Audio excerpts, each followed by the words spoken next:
Good evening, ladies and gentlemen, and welcome to Sknfa Premiership Finals. We say that word very cautiously because it may be the final game for the season, and I'm sure many fans out there are wishing for a game 3. This is match number 2, best of 3. St. Paul's has taken number 1. What can happen tonight, what? Yes, many neutral fans are hoping for a game 3, but I'm sure the partisan fans of St. Paul's, they'll be hoping St. Paul's just within touching distance of another title, Premier League title. Sure could get over the finish line tonight if they were to pull off this one. So I'm thinking those people in Willet's ground, in Rollins ground, and in Charles ground down in St. Paul's and Main Road St. Paul's, they'll be hoping St. Paul's pull it off tonight. But as I said, the neutral fan looking for a game 2. More Champagne is on ice. And St. Paul's has come with a regular 11, so to speak. Jamal Jeffers, Petrus Williams, Kalanji Clark, Akimbo Lawrence, Javon Leader, Susan Leader, Omar Francis, Keith Freeman, the captain, Malik Clark, Taju Clark, and Austin Lewis. There have been some changes in the village team though. What? Dennis Fleming, Tahir Hanley, Dylan Keynes, Dequan Johnson, Lawrence Jeffers, Leroy Hanley, Javon Amory, Jabez Dossett, starting for the first time, the youngster, Ardell Fleming, Tyran Hanley, and Zelan Morton. There is no mughead. Conspicuously missing, yes. Conspicuously missing is Kimari Rogers, of course, who played in the last game, but prematurely ended his playing time. But here comes Village Superstars defending Al. Yes, it's been a midfield entanglement, so to speak, for the first opening 30 seconds. No one team getting clear possession yet. It's been won and lost, as you see just now. Kelanji getting it back. Kelanji losing it.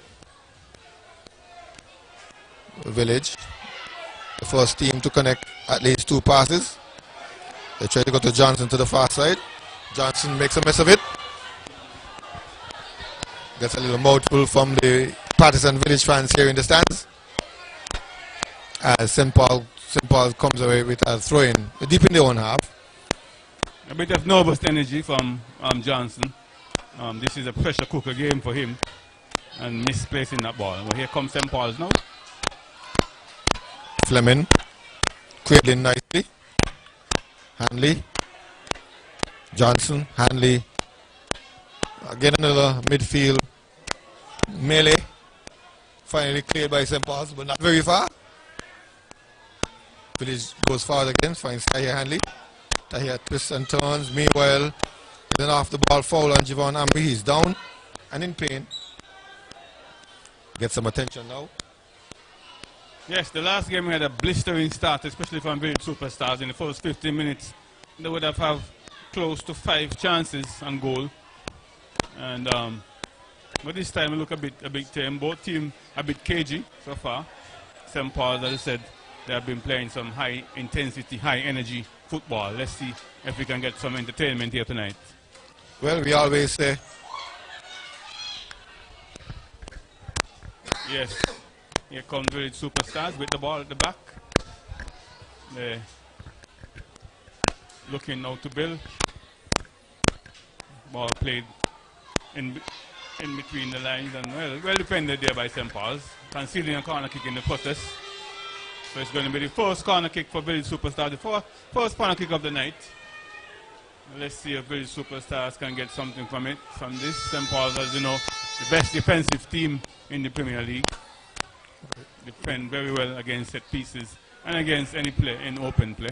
I was about to say that we were saying whenever we'll pause there as the ball comes in now to the near post in the side netting. Wasted corner. Very wasted indeed. Squandering a perfect opportunity there to put St. Paul's under early pressure. That's what they need right now. Put St. Paul's under early pressure. St. Paul's, they're so motivated, Al. They're looking for somewhat like the 5th consecutive win against Village Superstars. So Village would have to get an early goal to put them on the back foot as early as possible. The point I want to make is when you beat the St. Paul's defense, you have that man Jamal Jeffers to beat. Oh yes, Al. He's so confident. In fact, I think he kept them in the game in the first half. Last game, you talk about that blistering pace that Village started with. It was their best showing in the league so far in terms of against St. Paul's. And they really pressured St. Paul's, getting at least 2 clear shots. Both were brilliant saves. Here comes St. Paul's trying to make a stubborn goal. It was all a difficult angle. Yes, that's true. A prayer from the man, Kimberlons it is. Well, I tell you with Jamal Jefferson, not only his goalkeeping skills, but his leadership skills. That's very important. Very vocal at the back. He galvanizes the defenders, making sure everybody is in position, pull people in position very often. So he plays that very important role of leadership in the St. Paul's backline. Yeah, I can still hear him shouting out instructions. Here comes Village. Hanley trying to switch to the other Hanley. Jamal gets there, just as we were saying. Yes, proving your point. Read the game, anticipate the game so well. I was able to come out and avert any possible danger. But good play by Village. A very good start by Village. To the far side, headed away by Omar Francis, giving the second corner, going for safety. Not taking any chances with who's behind him. This is very reminiscent of the last game and Village started out very well. We have had 2 corners now, and we're just about the 5th minute of the game. We've had 2 corners for Village Superstars, plus that ball that was played through and well read by Jamal Jefferson. So very good start by Village Superstars. This is exactly what they want. They want a very good start. Well, they have a zonal defense. They're not really man marking. They're taking care of the top of the box, the near post and the far post. Kimball Ward is getting in the fray. He has something to say. He's calling a meeting into his chambers like a judge. Yes. 2 of you, come over here, yes, please. Someone play into his chambers. Making it very obvious as well, too. Yes, he's in charge. He's judge, jury, and executioner. He have to do is diffuse any possible tension. Here comes the ball to the far post. Let's go. St. Paul wins the first ball. Kimber Lawrence making the claim and getting the claim too that he is being pushed or held. And so free kick to St. Paul's. You must remember that last game has a few flashpoints in it all and almost boiled over. So the referee will be very much mindful of that. Kimball Ward, another FIFA ref, accompanied by Ike Innes, Mario Parry, and the man Chad is doing the 4th official duties.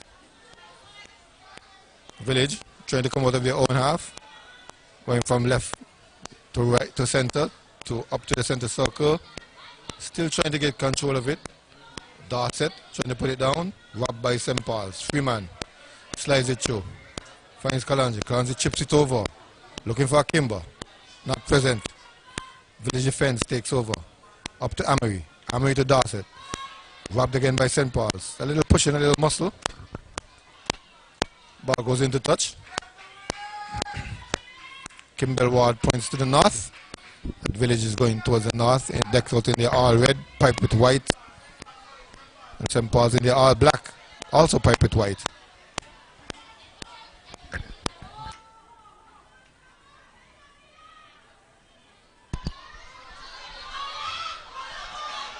Here comes St. Paul's trying to make a break.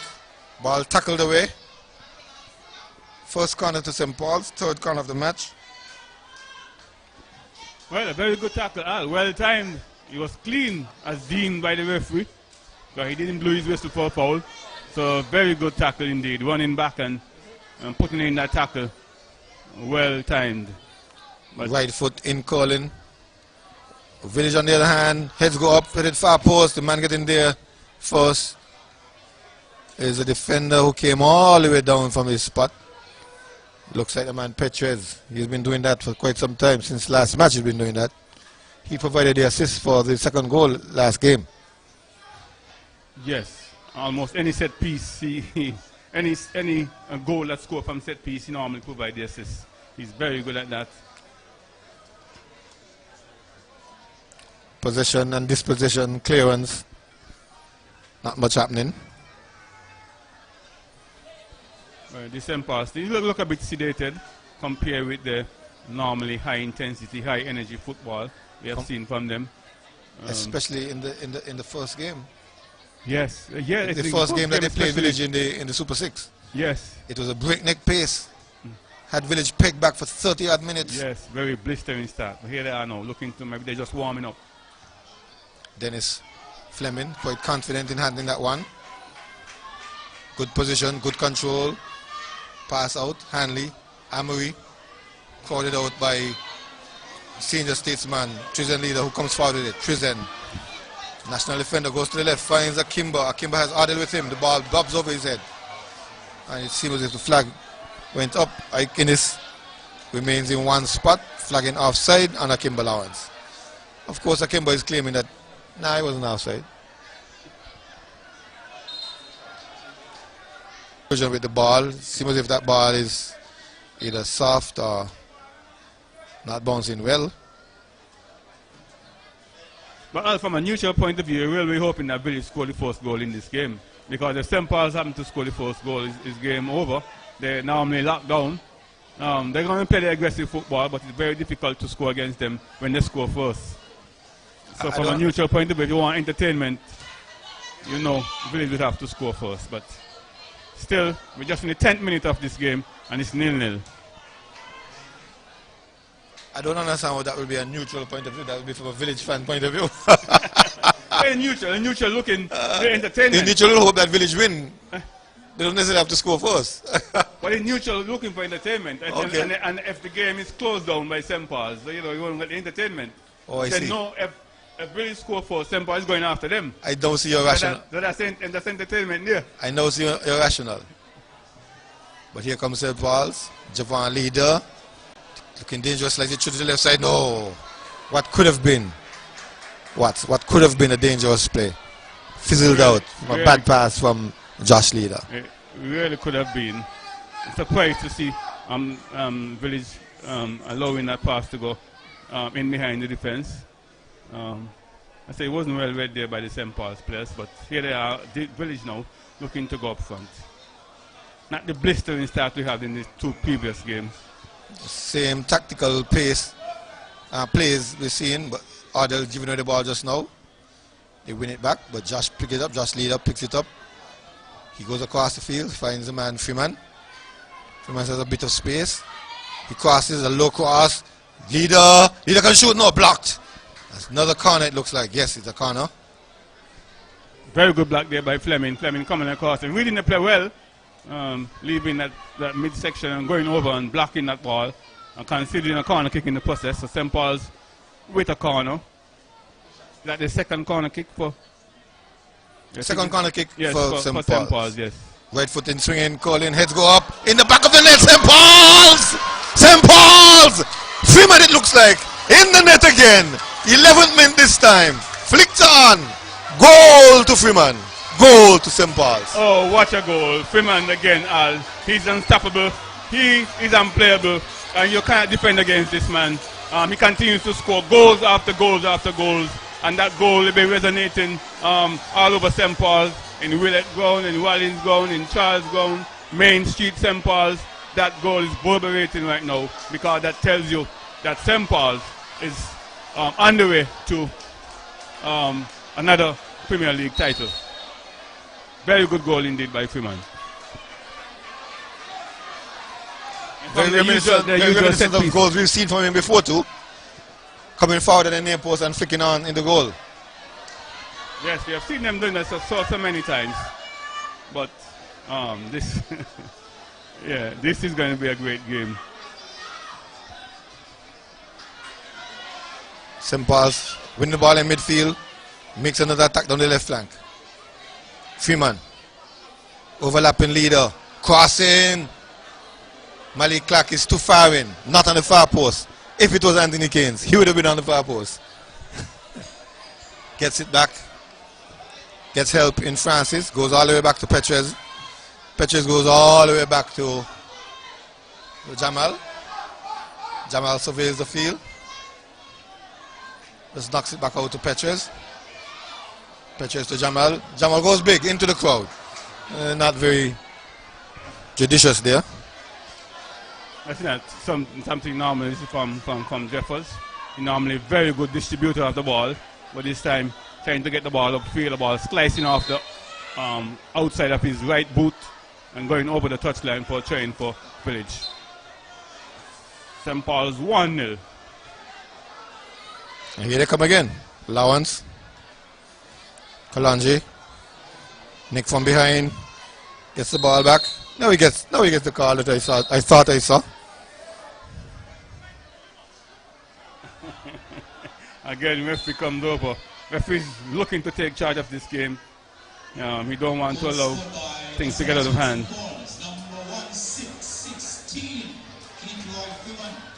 Well, Freeman is something about this Freeman is super Freeman. They're calling him Super Freeman. Yep. Well, he continues to score. They hardly gave him. He's not on the score sheet.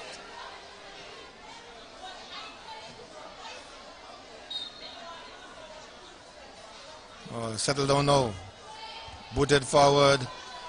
Amory almost losing his head to knock that one in the touch from the set piece. Well, it's been a beautiful run by St. Paul's. Just before lockdown, just before COVID-19 lockdown, they weren't doing so well, Al. But since the lockdown, Al, they have lost only one game, played almost 20. My understanding is that they were one of the first teams to have started to train even before the permission was given to come out and so on. I mean, we can say that now because you can't do them anything. That was like some 6 months ago. Well, living in the rural areas that far from town. And I got that from reliable sources that they were training. They were training? Yes. Well, they really took advantage of the situation. And here they are now, looking to lift their second cup of the season. Really a tremendous one by St. Paul's. Another cross across the box. Oh, missed by two players, a defender and attacker. Clearance, notch it out to the woods. Amory chips it over. Trying to find a man. The young man, it looks like Jabez Dorset. Yes, it is. Playing on the wide side for the first time, getting his first start for Village in a long while. He normally comes off the bench. Yes, they've been hit so much by injuries, Al. They have a long list of injuries. And although they have players on the field who are playing right now, they would have suffered some injury at some point. Second or third time we received the ball sent into the area of the fourth official to pump up or something. We have a good one here in the studio. We can probably lend them. Well, it's surprising. They have the biggest squad in the Premier League. So they should have been rotating the players. There are people who are That's what we talk about, management. Playing players who shouldn't have been playing in certain games. But here they come again. Ball across, but that time Zeland Morton is in position. Clutches it. Big release. Upfield. 2 against 1. Petrez, first ball. Tiran, second ball. Village. Amory. Johnson. Trying to work on Francis. Shows too much of the ball. Gives it up. Malik came back to help him out. Malik Clark. Hanley. Gets it. Gives it away. Clark clears. Ardell knocks it off the hand of Akimba. Akimba never does anything wrong. Here is he claiming that the ball didn't hit his hand. Plays on, however. Over to Dylan Keynes. Dylan chips it forward. Trying to find Tahir Hanley. He gets there now. He shields. He tries to race past the man. Looking for a cross. He's pulled down. The flag doesn't go up. The whistle doesn't go. Loses his footing. Let's say he loses his footing. Well, but the whistle goes this time. He would have lost his footing and maybe falling off his own weight and not being tackled by the player. So referee allowed the play to continue. But he blows his whistle now for St. Paul's free kick. Way down. But keeper comes out and collects very easily indeed. And just overarms the ball. Rolls the ball out to Fleming. Still 1-0 in favor of St. Paul's. Looking for another championship. They're just within touching distance of picking up another title. Village looking to make a break. They have things called Johnson. Johnson goes to the ground. Referee's been very lenient tonight, Al. We're not seeing so far. Normally we see those calls referee blowing his whistle, but referee has been very lenient and consistent at the same time. So far, so good. Johnson goes back for help, finds Fleming of the Dennis variety. Hanley. They're forced back to go all the way back to Fleming. Ordell this time. Hanley chips it. Lewis gets involved. Gives it to Kalanje. Kalanje gives it to Akimba Lawrence. Alimba has some space. He turns. Slides in the man Clark to the right side. Clark touches and then shoots. And then crosses, sorry.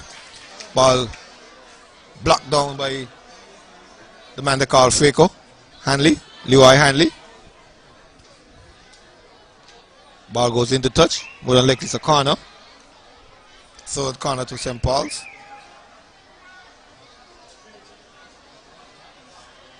Mind you, they scored from a corner. And again, let's see the setup. Freeman normally.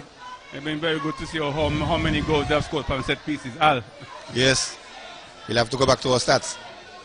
Ball comes in, this time to the far post. Volley not connected well. Freeman asking for a corner. Doesn't get it. Yes, as I said, it's been very good to see how many goals they scored from set pieces. Because this is a team is so well drilled, so well coached and so well choreographed that set pieces and especially getting back their shape in defense, they very easily get back in position whenever they lose the ball. But here, well, they're really keeping a defensive shape because to date I don't think Jamal has saved any ball so far. Yes. After 20 minutes, I doubt he has touched the ball. Cross comes in now. Leader, Kalanje. Trying to find Freeman. Village intercepts this time. Village. Jeffers. Dorset.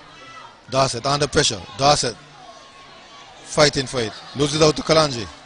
Kalanje gives it up. Dorset. Village. Armory. Trying to find Hanley. To here. A bit scrappy, but they managed to clear St. Paul's. Scrappy, but St. Paul's won't mind at all. Once they get the ball out of their half. And they're doing so now with a free kick. Congratulations to Kimber Lawrence. Yes. He got one that he was always claiming. Ordell Fleming. Almost in a little bit of trouble. Francis. Over to Freeman. Takes his own day time. Leads on. Kalanje down the left flank. Kalanje can cross. He does so one time. Blocked by the player. Then cleared. But as far as the young man Tajo Clark. Tajo into leader. Leader trying to find Freeman. Sliding clearance from Dylan. Here they come. Amory making a break. 2 minutes after him. Looking for Tahir. Tahir goes, try to go on. Treason leader. The whistle goes. This time Tahir gets the foul. Gets the call. Yes, and referee is keeping his card in his pocket. Still using verbal caution. Not giving any card as yet. We're in the 21st, 22nd minute. But again, he calls the player to his chambers. And he's going to give him a bit of admonishment. But St. Paul's seem to be in control of this one so far. Well, that was the cleanest break that they've gotten so far with 23. Hanley was trying to get around Treason, but Treason used his body in an illegal manner, I would say, and thwarted that advance. Here comes Village with Amory on the set piece. That's just about 30 yards out, 18 and 12, yeah, okay. Yeah, Village need to respond to that goal being scored by St. Paul's so early in the first half. Let's see what they can do. Amory chips it up, heads, Black, out as far as Village, push back in, they clear. Kalanje, try to get away from Johnson. Kalanje turns back, looking for help. Robbed by Freco. Muscled off the ball. T-Ryan Hanley. Up to Tahir. Tahir. Clean tackle by Treason. Showing all of his experience. Yes, Treason leader using his vast experience there. Anticipating well and coming in with a vicious tackle. Getting the ball away from Tahir Hanley. So very, very good defending there by Chizan leader, who maybe in his 20th season or so, he's been playing football for the national team and for St. Paul's for a very long time. More like 50th season. Huh? More like 50th season. Almost like 50th. But human service too. Human service to St. Paul's. You know, here come. And I think he knows the moves that Tahir Hanley would like to make. He like to push the ball into space, get his body between the defender and the ball, and get around the corner. Not allowed by choosing leader. But here they come again. Amory, fancy good folks, says it through. There he is again, clearing. Not very far. Johnson picks it up. Johnson, for the second time for the night, makes a mess of it in terms of controlling. Poor technique in controlling. Making some unusual mistakes. Not very often you see Village making this mistake, but as you said in the last two matches, they look a bit shell-shocked. Oh yeah. and tonight with Village scoring, with the St. Paul scoring so early, that really could demoralize them. They'll be thinking themselves, this again, St. Paul's. You have to chase the game against St. Paul's. Well, here comes St. Paul's now, looking for the second goal. Good idea. Poor execution by leader this time. I know he wanted to do. Yes. Send it at a greater angle to Freeman. Should have started a bit way out. Yes. He started too close to the goalkeeper and he was going in towards the goalkeeper. Correct.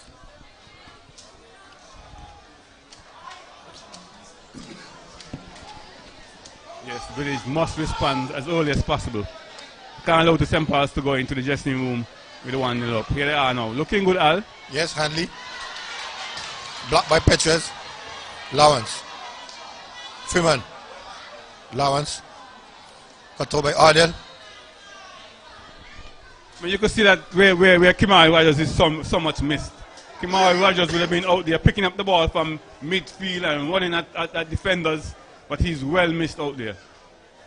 He's really missed by Village superstars. They're looking to be creative up front. So here they are now with a free kick. Ball is played back to Fleming. The St. Paul's shape is so tight that in some instances Village don't even bother to try to go forward. They go back, they go square. That is true. Because they know the great likelihood of losing the ball. Yeah, and the only space that they have is back. It's back, yes. They're so disciplined. Now. They're normally very compact, very narrow, very difficult. You only have to go back, and you go around.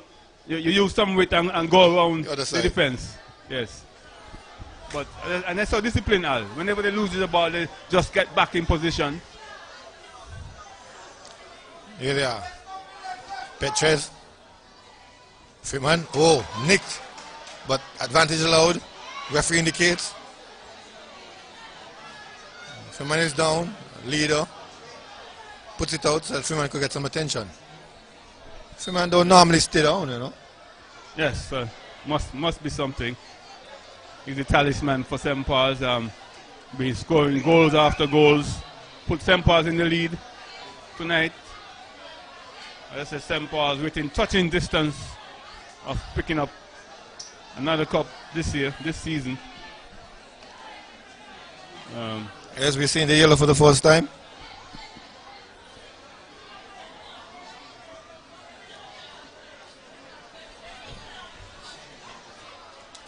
I didn't see who picked up that yellow card.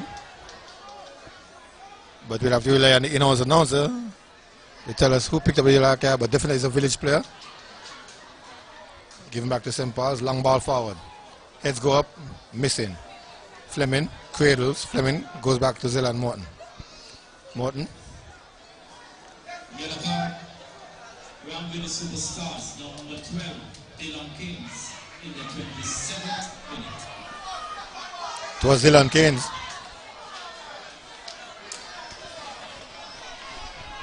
Yes, Village needs some energy out there. Village needs some leadership out there.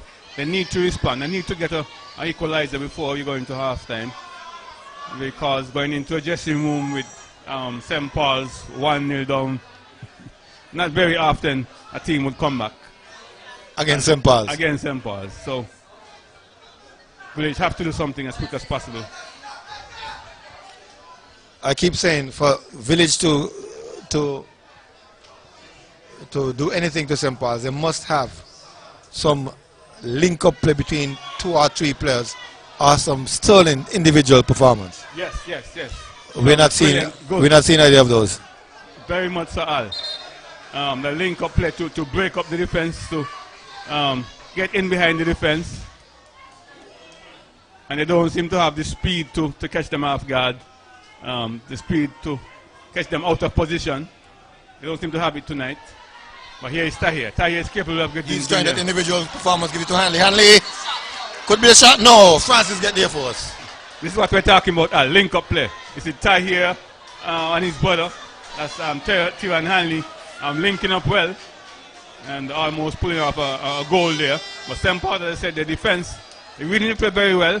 I was able to cut out that one. But in the process there, British Superstars is now with the corner.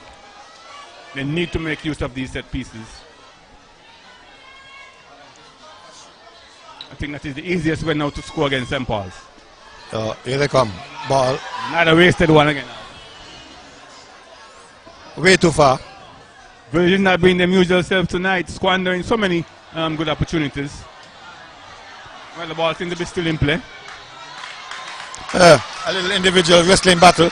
Won by Village. They won the set. They won the free kick. Francis was trying to shepherd it outside, and the player just managed to knock the ball off of his foot. Okay, so Village with another set piece opportunity. They have squandered a few. Let's see if they can make use of this one. At least force the goalkeeper to make a save. Village needs something to give them a lift right now. Repairs to the flag as the flag went asunder during the little skirmish. In swinging left foot corner or taking shot. In swinging left foot corner, heads go up. Freeman on both sides of the post. Oh, yes. Attacking and defending. Box to box plays, Freeman works so hard for St. Paul's when he's not scoring. Brilliant individual effort from Jamal Jeffers, but and that's what St. Paul's needs right now. Even that will give them some encouragement, give them some lift. A brilliant individual effort there, almost pulling it off with a little bit more piece of technique could have pulled it off, but yes, they will need something. They need something, Village Superstars. They really need something to give them a lift right now. St. Paul's with a 1-0 lead. And this is the best time to equalize. 15 minutes before half time. Yes. I think St. Paul's knows this.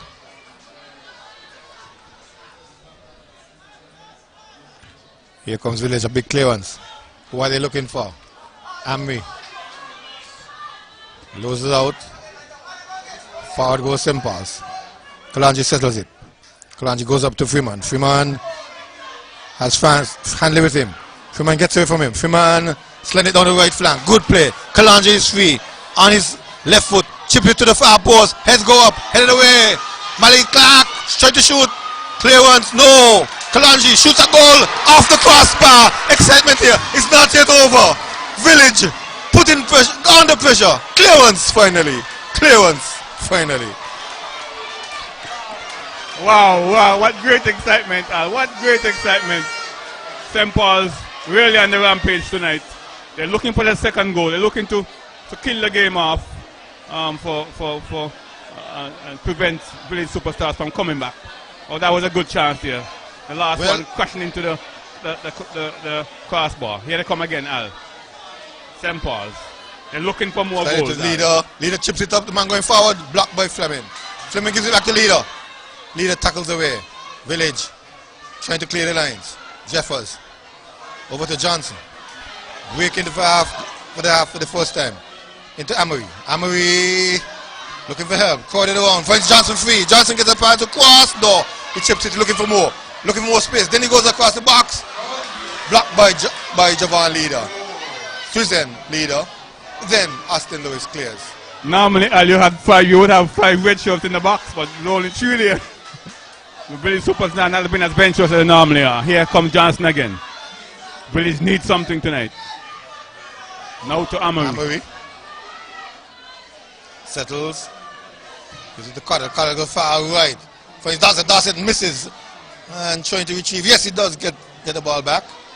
Coming on the inside is Dorset. Dorset slides it into the man there. Shoots a goal. Punched away. Excitement end to end. St. Paul's defending. Punched and hit at the same time. Corner to Village. Oh, great excitement. Great excitement. from end-to-end action here at Warner Park. Village in a very good play. Almost pulling it off. But St. Paul's defense very alert, very vigilant at the back. Preventing what could have been a dangerous play. But conceding a corner kick in the process. And from the left side into the center, we had Adel sent it far wide. Darcy got it wrong, but sent the corner in. Poor corner, clearance. Not a very good clearance. Ball knocked away by Freeman for a throw in. Oh, we have seen so many set pieces from Village Superstars, and they've been squandering all those set pieces. Normally when you squander those pieces, you pay for it. Adel chips it. Petrez gets there first. Akimba knocks it out. No one in particular, because all the St. Paul's men are back defending that one. Zilan come forward. Zilan beats the man. Zilan chips forward. And now he has to hustle back. The ball is still in play. St. Paul's can't get out the defense though. Lewis. Kalanji is trying to get there. Adel gets there first. Adel Fleming. Dorset. Hanley.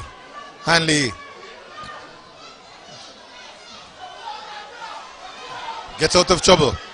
Gives it to Jeffers. Jeffers trying to find Tahir. Robbed by Trizan, who's coming forward. Trizan leader.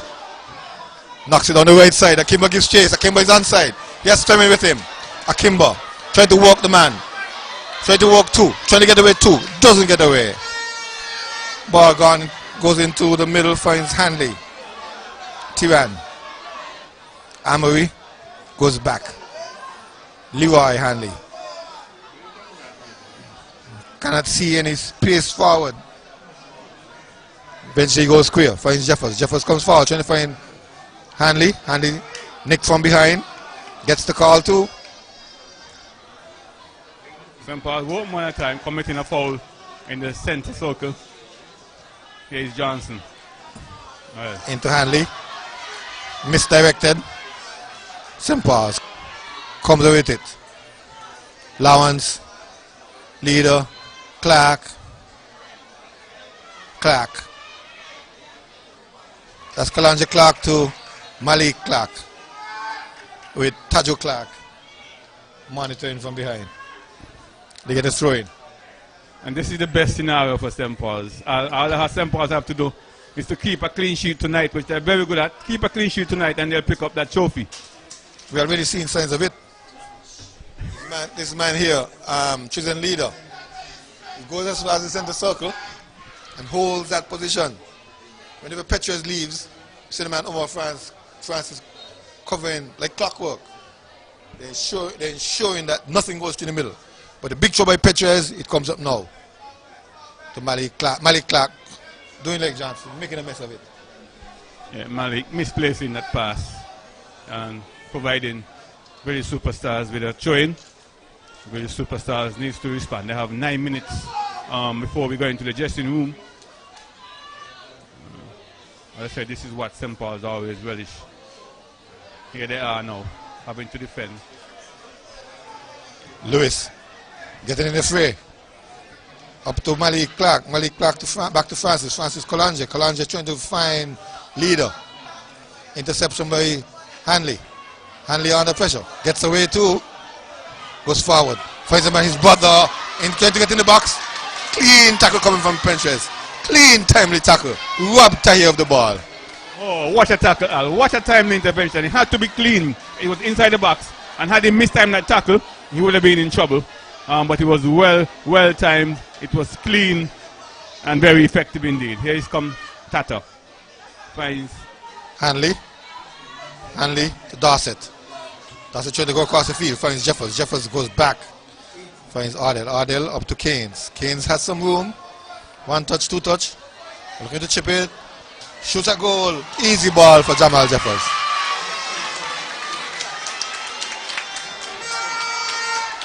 Every little time we give Village a lift, Al. And that one straight to the goalkeeper. No, they go with their route one. Trying to find a Kimber. Heads go up.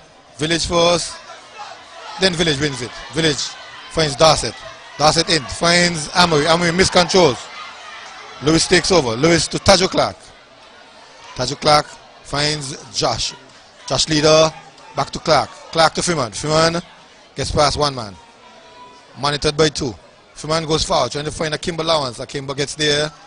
Monitored by Ardell. He goes back, finds help. Ball all the way back to Petres. Petres settles it. Gives it to Leader. Leader. Kalanje. Kalanje studied on the left flank. Who is there? Ball comes across. Freeman chips it up. It looks like it almost went in the net, but it went into the side netting. A very tight angle. Had me quiet for a while. Indeed. But as I said, he always seemed to find himself in the right position at the right time and doing the right thing. But this time that one went into the side netting. Well, there's so much space out there in midfield. Kimari Rogers would have been licking his lips. Gobbling up that space. Yes, exactly. He loved those kind of spaces in midfield. But he's not on the field tonight. You're right, because the St. Paul's team is sitting back in the defensive posture, giving a little bit of room in the midfield. But when they come, they try to nick the ball. When they nick the ball, they go forward. Example of what we're talking about. JP Dassey going to come forward. Nicked by Malik Clark. Give him to Kalanje. Kalanje goes over to Freeman. Back to Kalanje. Kalanje. Leader. Leader turns to the other side. Goes right. From center to right. Finds Francis. Francis further right. Finds Bugman, Austin, Lewis. Lewis and Clark combine. Lewis can get in the box. Lewis gets across. Blocked by Fleming. Ball goes into touch. Another corner for St. Paul's. St. Paul. This is where they're very dangerous. Always with these set pieces. We have seen even in the last game when Anthony Keynes came on, scored from a set piece. I said they almost always in any game score from set pieces. I said because they're so well drilled, so well coached, so well rehearsed that it becomes second nature for them. They're with a corner kick now. The player is down. It looks like Lewis got injured. He's going to get some attention. Jenny Pine, Kenny Douglas, and the kit man from St. Paul's, all three, went onto the field. Ward is over him. Kalanje Clark is there too, giving some encouragement. Other players are now getting concerned, heading over. Well, Village body language doesn't look well at all, and normally with the swagger, Al. But it's very interesting to see how St. Paul's, this Village team, at one point, we were considering them as invincibles, Al. Because they were really playing some good football. Oh yes. Oh yes. They led the table now almost 3 years now. They were sitting on top of the table. The 1-2 punch was Rogers to Amri. Amri dribbles the wing defender, getting those crosses, and these crosses will be met by the same Tahir, Rogers, or Tiwan Hanley. Tiwan Hanley in particular had a lot of goals in this season. They would dribble at you, get penalties. They got one against Kayan, I can recall, and then the penalties will be converted by Tiwan Hanley. A typical game plan. Out of the 20 plus goals he's had, several of them were penalties. As the corner comes in now, corner comes in, clearance from Village. Good clearance this time. Up to Hanley. Hanley leading on Amory. Amory tackled away by, in fact, there's an illegal tackle by St. Paul's. Ardell tries that goal. Carried down by Jamal Jeffers. And of course he's going to take some seconds off the clock. At least 3 seconds that time. That's a very speculative shot. Very optimistic to score from Jamal from that distance. He's always alert, Al. Always concentrating. In fact, he's the one who gets the back four to be even more focused. Here he is now. They're looking so confident now. They know that they're not too very far from picking up another Premier League title. 45 minutes plus 3.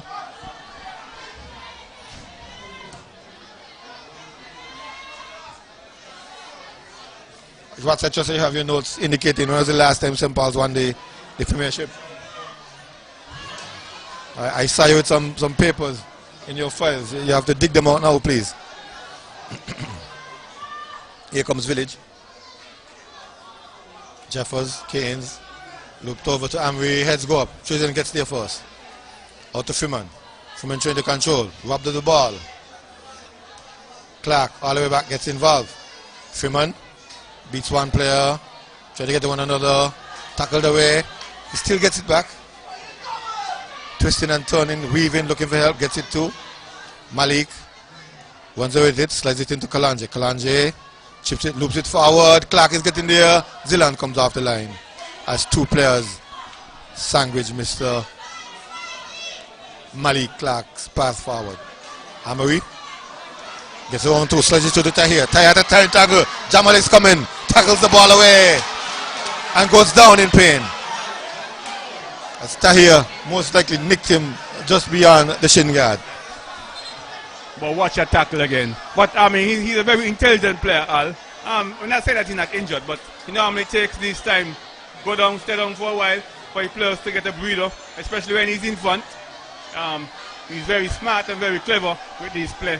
But he may have genuinely injured himself because that was a vicious tackle. And Tahir is a very big man. Tahir is a very heavy player. So he may have just caused himself a little bit of injury there. But a very good tackle. We've seen so many St. Paul's players tackling the ball, and that shows how hungry they are, Al. They're putting in these tackles, a little nudge here, a little stab there, getting the ball away from the attacking players. So he's still down, but it will take some coming back, Al, for Village to overcome this lead, get the equalizer and overcome this lead. He went out the goal against Kayan. He went out the goal against Kayan, I'm sure. Someone will have to read him his death certificate before he leaves that goal tonight. Because he took a very long time before he really went out. I think he went at one point, I'm sure he was unconscious, but he still get back up and he went back into the play against Kayan. And you know what happened against Kayan. That's the only match they have lost. Because he was out the game and St. Paul ended up losing 3-1. Yep. Because his leader, not only his scoring ability, but his leadership ability. Another interesting development here. 2 minutes added. Okay, that had me confused because I thought number 2 was coming out. It looks as if Lewis is making a change. Lewis was injured, who went down on the previous play. Didn't make it back. So St. Paul's will make a regular tactical change. They'll bring in Tahir Jefferson, push him to the left side, and the man Javon Leader would more than likely, in my estimation, go to the number 6 position. But this is normally a change for them anyway. Austin normally don't come back out in the second half. Yes, so and he's tantamount to a half-time change, Al. Because we're now seeing on the board there 45 minutes. This one was forced. Of course, with stoppages. This one was forced. This one was forced. It was forced, but it still add up to that normal tactical move. Yes. So they see carrying a message which I'm sure they know already. Jamal gets up, walking gingerly to smattering of applause from the St. Paul's fans normally in the North goal. If St. Paul's were to go on and win this championship, that would be an unbelievable run by St. Paul's. Post-COVID, only lost one match against Kayan. Village. Fleming. Back to Dylan. Dylan turns, crosses, deflection, clear ones, shot on goal, just past the upright. Oh, close. So close. Oh, that was very good from Lawrence. Lawrence taking that on a one-time shot. That was very close. That could have been it. That could have been the equalizer. And I think they're going into the dressing room with that on their mind. That was a very good play indeed. Village coming alive. As I said, we are into stoppage time. Was there indication how many stoppage time, Mr. Chan? 2 minutes. 2 minutes. 2 minutes. Okay. So I don't think St. Paul would have to do much preparation for the half-time team talk. Here they come again. Clearance from Village. Ball in the box. Ball going out into touch. Little respite for Village.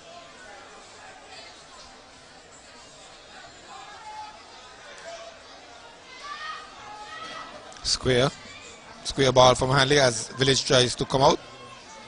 Under the square ball, not making much progress. Going across their back line, taking their time to build up. Dylan. Now Dylan comes forward. as Amri goes to the ground. Hanley. Whistle goes. Foul on Hanley, it looks like. One of the Hanley brothers handled the ball. St. Paul's taking the own. Meanwhile, another village player. Dylan Keynes this time. The whistle goes.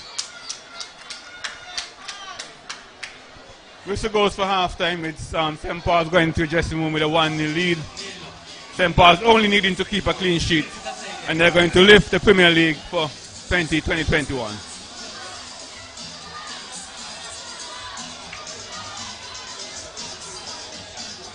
Halfway there and halfway there. 1-0 to St. Paul's in the second match. We go down to Master Control and come back to you with the halftime show.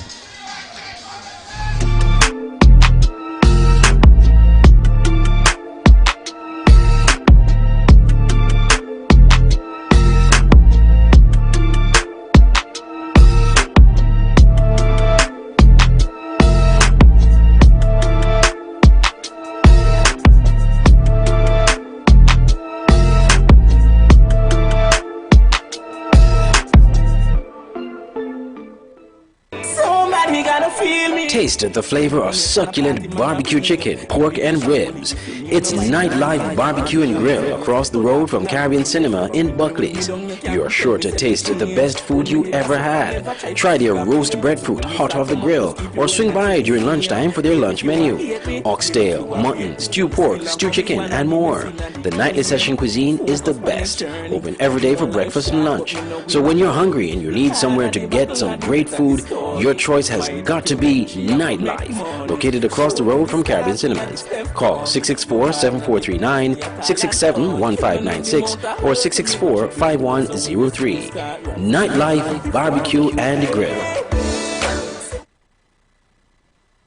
It's the season to be happy. Yes, it's Christmas at Smart Electronics. We're having a massive Christmas sale for the entire month of December. Extra special deals on the 18th and the 19th. We have stuff for the entire family. We have cell phones, laptop computers, washing machines, refrigerators, and much more. Now in stock, air conditioner units. So don't you miss out on our massive Christmas sale for the entire month of December with extra special deals on the 18th and the 19th. For more information, call us at 466-4271. Smart Electronics, way to live a smart life. Terms and conditions apply.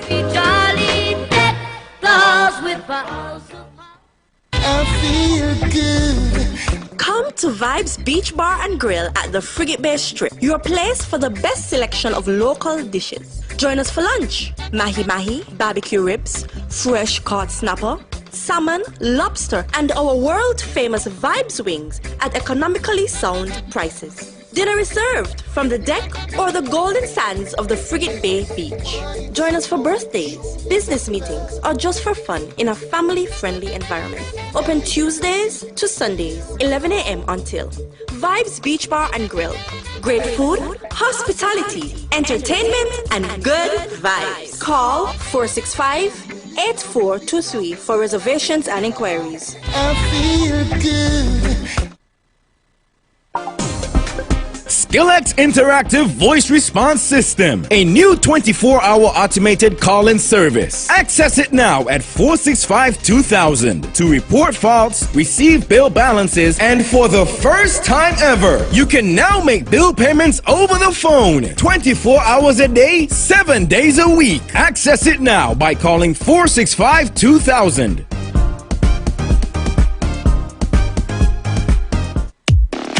It's the new and improved SK Newsline Android mobile app. With the SK Newsline app, you can watch your news reports, the SK Newsline newscast, sports, special features, and so much more. You can also send us a WhatsApp or call us directly. Go in the Google Play Store, search SK Newsline, and download the app today. The SK Newsline mobile app. News on the go.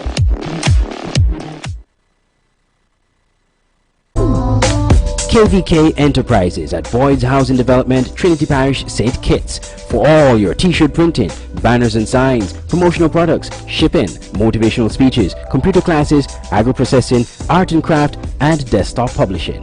Come to KVK Enterprises at Boyd's Housing Development, Trinity, St. Kitts. Telephone 661-0118 or 765-7270. Email drkhrystus@kvklives.com or visit www.kvklives.com. KVK Enterprises.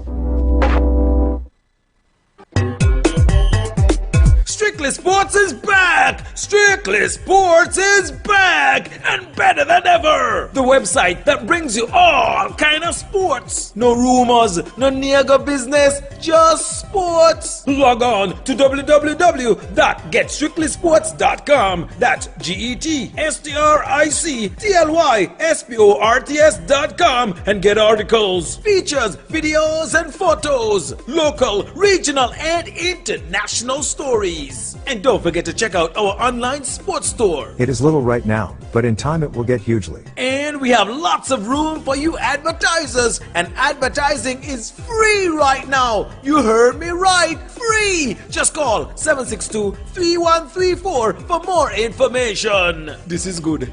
This is good. If I miss the game, all I got to do is log on and everything right there. Strictly Sports is back.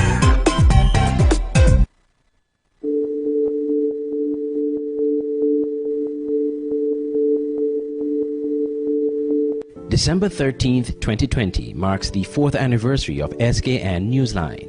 Throughout the years, we established ourselves as a top news media outlet, broadcasting news online in video format. We've had our challenges, but through it all, we made it and have carved our names in the media landscape of St. Kitts and Nevis. We aim to provide accurate news. We pride ourselves in getting it right, not first. So if you see it on SK Newsline, you know for a fact it's true. We have worked to provide human interest stories, not just the run-of-the-mill news that you may be used to. We decided to find other ways to earn a living. I need to know what went wrong with me, child. And the support has been phenomenal. In a short space of time, we have become the 3rd most followed Facebook page of all media outlets in St. Kitts and Nevis. We are known for more than just news, as we are the sole broadcaster of the Sknfa Premier League. Listen!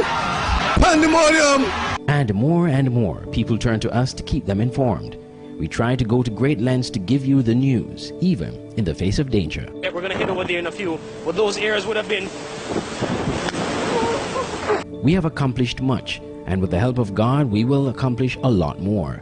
Thank you for supporting SKN Newsline. For everyone who liked or followed our Facebook page, who commended us for a job well done, who criticized us constructively, downloaded our app, or visited our website. Thanks to our clients, who, without them, we would not be here today. We promise more in the coming years. We thank God for taking us this far and look to His guidance to take us further. Stay tuned. We are SKN Newsline. More than just news.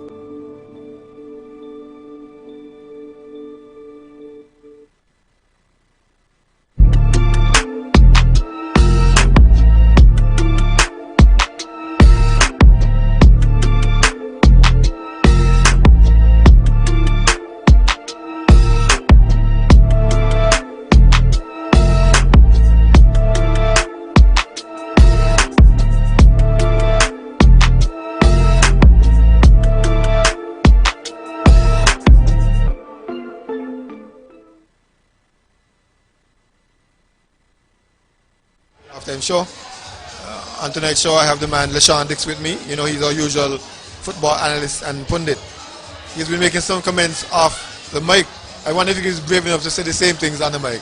What do you thought of the game so far, and what do you think will happen? Well, I am definitely brave enough to say them on the mic, and as I said off mic, the season will end in the next 45 minutes. I don't see a way back for the Superstars. I could be wrong. These things, football has a funny way of biting us, but I don't see a way back. I think St. Paul's won't concede a goal this evening. They look dominant on both ends of the field. Village, they have looked toothless from an attacking standpoint. And we all know Freeman again, in the back of the net again. How many times have we said that? Yes. I'm sure this is about almost the 40th time almost for the season. Yes. So kudos to him, but I don't see a way back for Village Superstars. I'm hoping for a way back. I would like to say game 3, but I don't see a way back for them in this game. Okay, I'll boldly say that Village will find a goal from somewhere, but probably still lose on penalty kicks. That's my prediction for the second half. Well, I don't see them finding a goal. I don't think they'll find a goal. I think St. Paul's will come out looking to hold on to what they have. They'll come out looking to keep a clean sheet and have a motorcade heading St. Paul's tonight. I hear you. Well, we will certainly like to hear what the coaches have to say about the second half. Some of them will plan to prove you wrong. But before we do that, would you say eventually injury got the better of Village and their depth as well in terms of... Yeah, in the end, they coming close to the end of the regular season. They lost a flurry of players. They lost like Tio Hanley, Carlos Bertie, Tahir Hanley, Pipe, Jivan Amri. And then coming into the Super 6, they had the issues with Kimari and his ankle, and they lost him totally in game 1. So it was tough, and we will see the injury bug. Even though he's playing, Tio and Hanley, he's not had an impact for Village. You could say for the entire Super 6. Super 6, yes. Because for the role he played for them, for you could say 90% of the regular season, he hasn't shown up thus far, and I don't know if the injuries had a role to play in that. I think by now we have the interviews queued up. The producer will give me a cue. We certainly would like to hear what Coach Congo is planning for the second half. I believe that he would have heard you. Hold on to what you have. And of course, Mr. Clark, Stevie Clark, will have to conjure up something that we haven't seen. Yes, we have to fight for the season. Let's fight for the season to force a game 3. Yes, and not only for his team's sake, but for neutral fans' sake, to force a game 3 and get this kind of buzz again. I never seen a crowd like that outside entering the football game. I know hundreds left here disappointed tonight, couldn't get in, but they would definitely, the Sknfa from a ticket standpoint, a financial standpoint, would definitely want to see a game 3, but St. Paul's would have other ideas. Oh yes, St. Paul's is not in a money-making thing that way. To the gates, they're money-making things by a $50,000 prize. Let's see what the coaches will have to say about the first and second halves. Right now you are down 1-0, and I know you're playing without one of your main players tonight, Mr. Kimari Rogers. Tell us how that has affected your team tonight. Well, effective was a bit. He's a talented player, a creative player, so we ain't getting much creativity in the attack, but we battling still. We're down our way out. We just got to make some adjustment half time, and then we'll be good. What's going to be the word to the players in the locker room for the second half? Well, the word to be we got to score, and maybe holding the game to as possible. We have to score in this game. If we score, we lose. All right, Coach. Well, I'll see you after the game, and good luck. Yeah, thanks, man. You're not going to make camera, please? No, I ain't doing no go. Oh, okay. All right, manage for St. Paul's United. Tell us, I know you feel a little good right now with the 1-0, but what's going to be the plans for the second half? Well, our plan remains the same, just like how the game started. We're approaching this as if it's 0-0. We know Village is a desperate team right now, down 1 goal, facing an elimination game. Our job tonight is to finish this game. Good game to be, anything could happen. Celebration tonight. Oh, so you're anticipating that you're going to win this game? That's what we're here for. We went up 1-0. The plan is to come out, score early. As I said, put more pressure on them. We expect them to come out the second half, do the same thing. Our team is composed. We're ready. See you in the finish line. All right, Manage. Well, I wish you good luck, and I'll see you after the game. It's okay. Join us in the celebration afterwards. All right. Coaches more or less reading our script, or we reading their scripts, whichever one. Mr. Congo wants to get an early goal in the first 15 minutes and then defend that. And of course, Village cannot give up. They have nothing to lose. Might as well just come forward. Well, goal difference is not a factor, so they could throw everything forward. Throw the kitchen sink at St. Paul's, and hopefully they can get something in the second half and put St. Paul's under some pressure. Well, it's about to start, so we go back now and then come back to you with more second half commentary.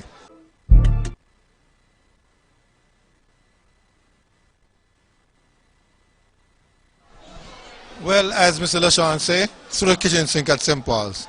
In order to do that, Village has made some changes.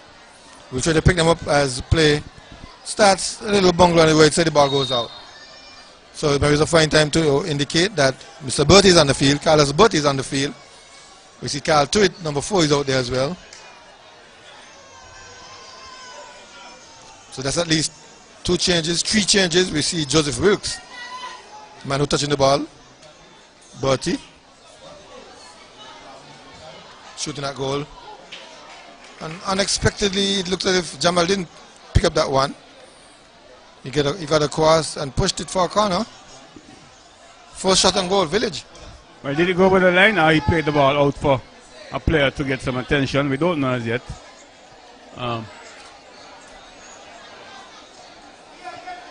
If it is a corner, it will be the first corner of the second half with St. Paul's.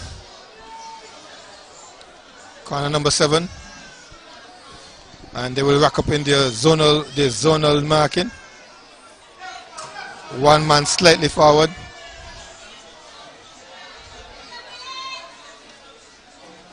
Nobody yet on far post, but I think they know their roles. Oh, it's a Swain. Oh. Village, Wilkes. Trying to cross, they do so now. Heads go up. Headed away. Then cleared. As far as the ball boy on the far side.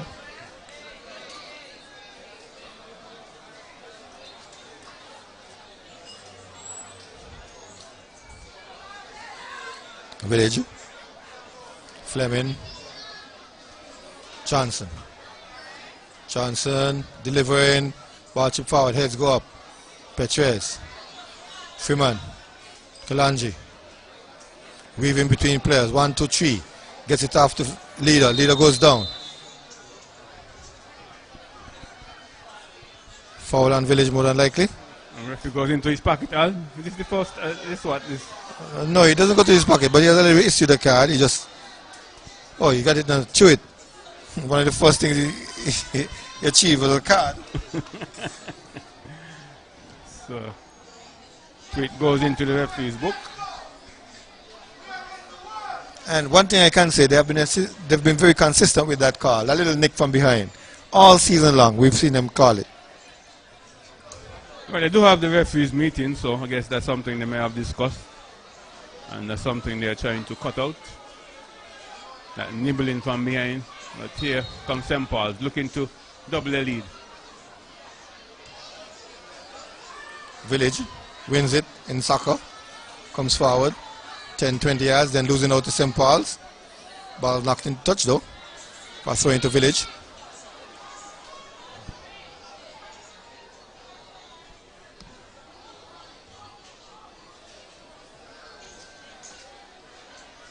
Village is going, St. Paul is going to keep the shape. You have 1, 2, 4 players normally in the back line there. Very tight and narrow, very compact. And then you have some players who will just get back into the defensive line whenever necessary. Well, it's usually a wing of 4, then a wing of 5. The wing of 4 you can see clearly. Tahir Jefferson, Taju Clark, Petres, and Tristan Leader, sometimes Omar Francis. And then we have Kalanji, Josh Leader, and Freeman in front of them, with usually a Kimber Lawrence alone up front. Then they run counters like this. Here they come. 1 touch, 2 touch, 3 touches to Francis. Francis goes upfield. Oh, this time they're trying to prove me wrong, taking their time. They come forward. Malik Clark, that's a bit of freedom. Malik Clark sends across the box.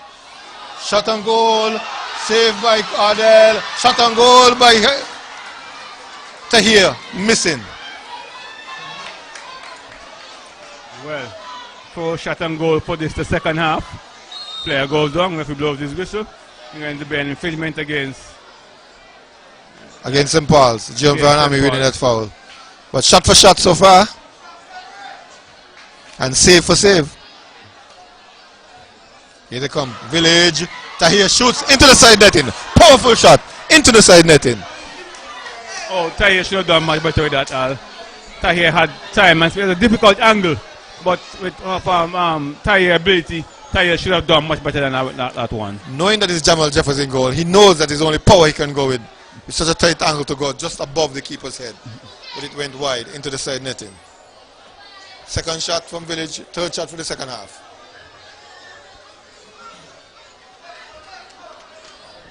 Village heading away on that goal kick. Johnson shots back, helping out the defense.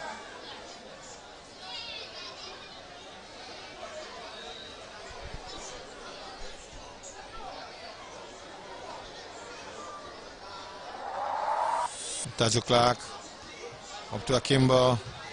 Kimber Lawrence trying to find Jefferson. Jefferson knocks it forward. There's no one there really. Taken quickly by, no, he gives it up. Waits for Johnson. I believe you have to show some urgency, some more urgency, Al. Time is ticking away. Already 6 minutes gone.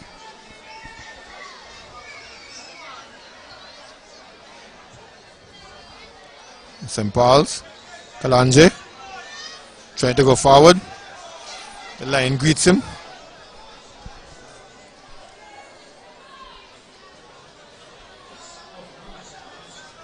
Forward goes Village.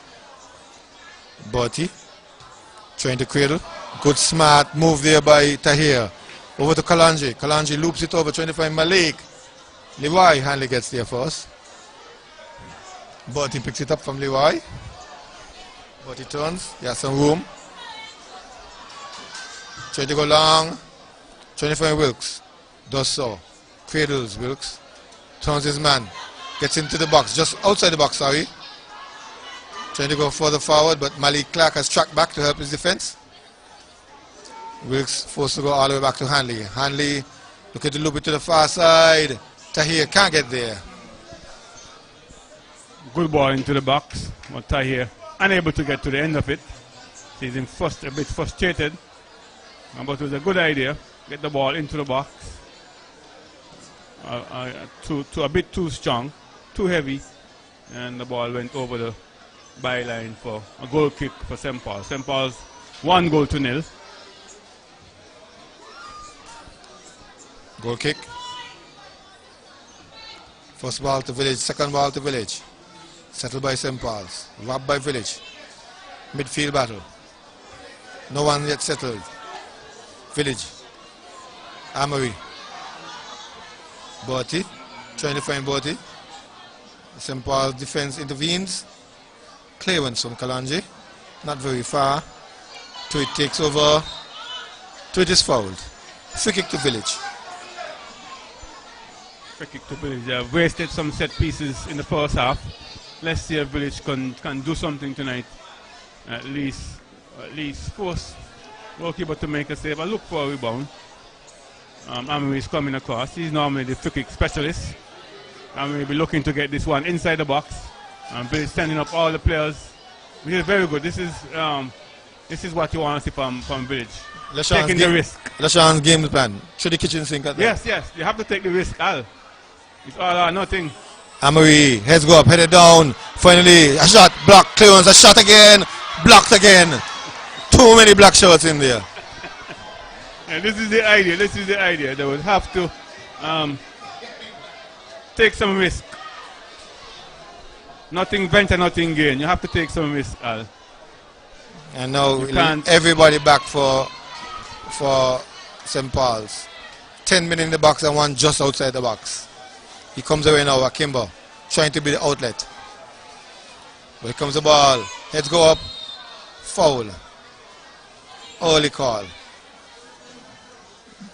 Foul on the keeper, it looks like. That debate is one of the debates that continued concerning the first goal from Village in the last game. In the last game, of course, yes. There we see Ward making a no-nonsense call as soon as he touched the keeper. And the Village superstars felt aggrieved that Morton was fouled in that last game. But that was the referee's decision. I could understand their case. Looking back at the VAR, I thought that it was a foul too. But the referee decision is final. Yes, the referee decision is final as far as we are concerned. Well, VAR would have had influence over it, but we can only look at the video. We have the video, but we don't have the video assistant referee. Yes. And that has been happening for years. From yes. the late, great Maradona. Long ball comes forward. Zealand Morton. Henry made Northern Ireland cry, not making it to a World Cup finals. And even in our local derby here, we had the same St. Paul's, who had the hand of Senna, if you recall, remember, against the same Village team. Yes. The referee was Stuart Wallens Duff, just couldn't see it. But then Village came back and won in 2 games after St. Paul's won the first game. Now these days, any suspicions of handball, you go to, as I said, the VAR, that's the video assistant referee. Yes. And your referee decision could be overturned easily. Yes, that is what happens. As we see, interception in the midfield, Johnson playing rather deep for a winger. And St. Paul's doing their favorite thing, defend, knocking it away, pulling players back.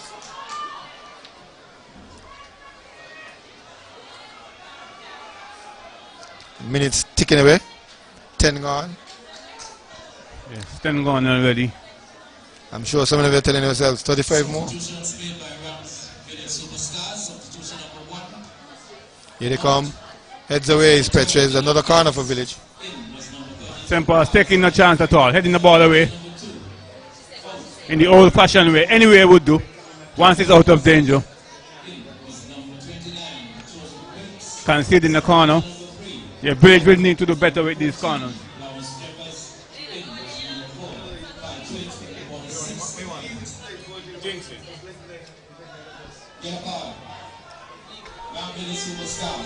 Ball comes across. Heads go up. Clearance off the line, St. Paul's. Headed again by Bertie. Trying to get on the corner is Bertie. That's help. Chips it. Ball comes off another player. Village applying the pressure. Applying the pressure. This is a very good pressure, a very good spell from Village. As you've seen them in the first half having some sporadic spells of pressure, but they need a more sustained spell in order to get a goal. And this has been a good spell so far. Let's see if they can get something from this spell of pressure. Out to Bertie, he's out the back, he turns. Trying Johnson. Johnson loses it out to the man. Freeman with the long clearance there, using his right foot.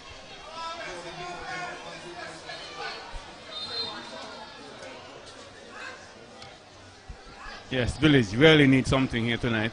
St. Paul's making another change, bringing some fresh legs. Super sub Anthony Keynes. Yes, the super sub Anthony Keynes.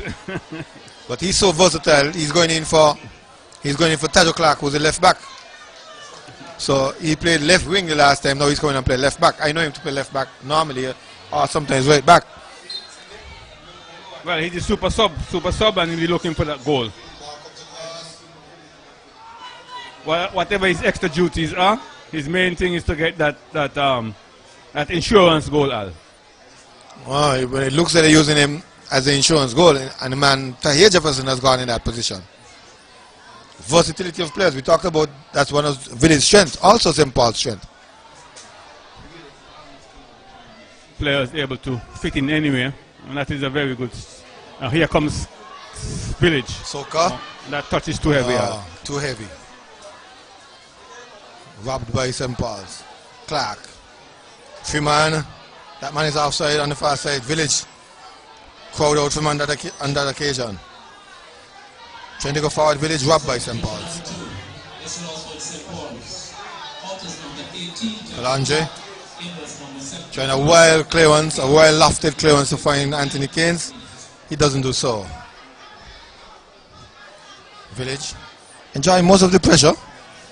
Number 1-on-1, Akimba and Ardell. Almost lost the ball, Ardell Fleming, the captain. Gives it up to his partner in the center defense, Fleming. Fleming to Hanley. Interception by Francis. Still Village getting it. Wilkes. Hanley. Hanley. To it. To it in the center circle, chips it forward. To the right side, finds Tahir. Tahir trying to soak up a man. Gets past the shot across. The cross going into Lozak Road. Groans. More groans from the Village fans as that attack went wasted. groans and moans from the Billy Superstars fans. Because there was a poor decision there by Tahir. We've seen it for the second time. Tahir getting towards the byline in a very tight angle and trying to score from that. Instead of getting the ball in danger area, flash the ball across the face of the goal so a player could just tap the ball in. But instead, he going for glory, going for goal, and end up with nothing at all. Here comes to be fair to him, I think he went to cross that one. I don't think that went to goal. Went cross and so high and so wide. Anyway, but... oh, trouble here. Off the defender, trying to find Tahir. Oh, they get away, Village. Was a clearance, they didn't clear their lines. Was trying to come out with it. Meanwhile, man Hanley, Tweet was harassed by two St. Paul's men. Gets the call, gets the ball, changes direction, goes to the right, find Tiwan. Tiwan goes back in the middle, has some room, drops it off by Fleming in the center circles. Fleming comes forward. Fleming trying to find a man forward of him. He goes down. Taken away easy by leader. Freeman gives support. Freeman gets it now. Goes to the right side as they feel. Classical counter attack. Clark supplies the ball in the box. Looped up. Shot on goal. In the side netting. No. Cleared by Zelan. Was it touch? Was it? No, I think it's at the post on the outside of the post. So it goes for a goal kick. Oh, watch good technique there by Freeman. Just playing the ball, passing the ball to himself, and then with a shot, using his right foot, and forcing the goalkeeper to make a save. And this is exactly what you're looking for from Village Superstars. Force the goalkeeper into making saves. But here comes Carlos, playing very deep. Finds Hanley. Hanley, his favorite move. Pushes the ball into space and speeds onto it. Drops it off by his older brother. Tiwan goes back on the outside. Finds Amoy. Amoy loops it on the inside, trying to find Hanley. Hanley looking for a cross. Hanley gets it, but blocked by St. Paul's defense. Tahir Jefferson got back and did work. Again, another set piece on Village Superstars. A corner. Let's see if again they can do something. We have seen them the previous two corners. They are able to force something. Let's see if they can. By my unofficial count, it's corner number 11 for Village throughout the game.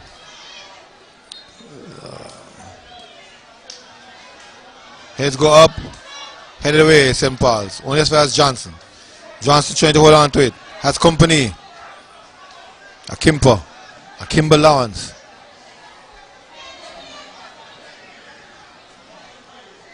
I like that name, Akimba. Makes him sound like an international player. When we say Lawrence, we know it's local. Village. Pegging back St. Paul's for most of the second half, but St. Paul has the goal. Here they come, trying a 1-2 combination. Interrupted by St. Paul. St. Paul looking to counter. Freeman sends it forward to Clark. Clark not there. Clark goes to the ground. In obstruction. Players lucky to have gotten away without a card. Very much so. But the longer this continues, the more you would fancy St. Paul's and pulling off a win. Because as I said, they are the best defensive team in the Premier League. Not a very wise move. Frugal defense. And we have the most prolific attacking team, Village Superstars. But St. Paul, this is what St. Paul's like. This is the scenario that they cherish. They take a shot. Clark. Trying to find Kalanja. No, Village. Hanley. To Hanley. Big brother to little brother. Little brother trying to find Bertie. Bertie's onside. Bertie has some room. Bertie tries to go in the box. Too big a ball. She's in leader. That was a knocks it off of Carlos Bertie. A poor first touch there by Carlos Bertie. Too heavy. As the ball went into the box. That was much too heavy. The ball ending up being a goal kick to St. Paul's. Carlos Bertie disappointed with himself. Still 1-0 in favor of St. Paul's. This could be the championship game. This could well be the championship game. We have less than half an hour to go. St. Paul still leading this encounter 1-0. And remember, they have won the first of the best of 3. Here they are. Here they are, St. Paul, looking good on top. Oh, beautiful ball, well cut out there.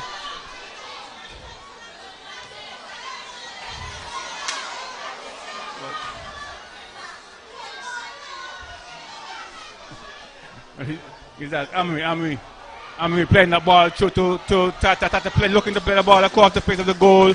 Well blocked, and that's what St. Paul they're doing. They're blocking well, they're tackling well, they're intercepting well. Very good defensive work by St. Paul's. They have considered a corner kick. They have considered a corner kick. So many corner kicks there. They have considered St. Paul's. But here comes Village Superstars. Corner nice number close 12. Ball into the Let's box. go up. This could be dangerous. Fleming. Notch it out of the woods. Tahir. Clark. Looped over to Bertie. Bertie trying to latch onto it. Bertie trying to go forward. Tahir. In the back of the net. Tahir, that's it. Tahir gets it. It's there. Village has equalized. Village has equalized. 1-1.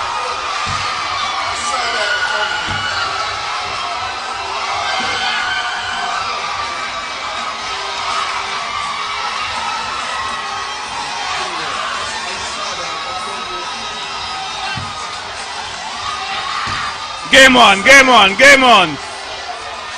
1-1.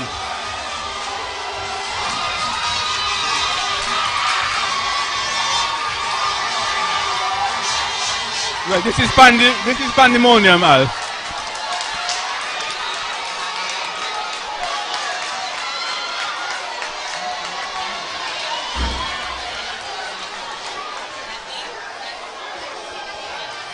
Crowd goes wild. The red section of the crowd.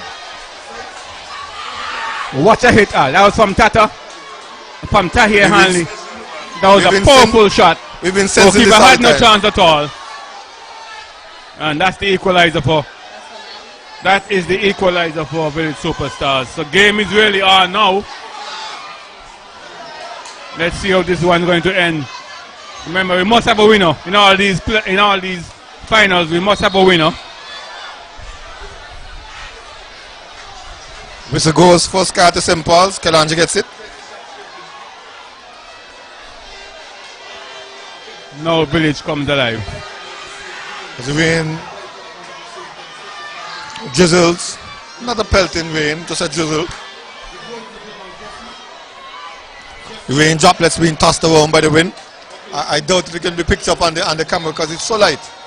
But here comes Village again, sensing blood. Long ball up forward. They go down. Trying to go down to the man on the far post there. Doesn't get it. Here comes Kalanje. Tahir goes long. Finds Clark. Clark has Hanley. Clark getting around Hanley. Hanley. Ball in, player goes down. Claims go up. Whistle doesn't go. Village trying to get away with the ball. Interception. And interception. Ball won and lost. Whistle goes and a fight starts. Heated. Well, This is not Mr. Basso. This is Kimball Ward. Let's see what happens. Yes, in the previous game we saw some flash points. Referee has been trying his best tonight to diffuse any potential trouble. But he went into his pocket. Now he brandished a card in front of two cards.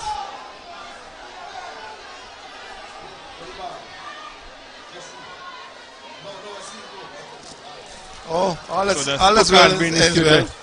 I guess it's just a little push off. Because I know once they extend arms.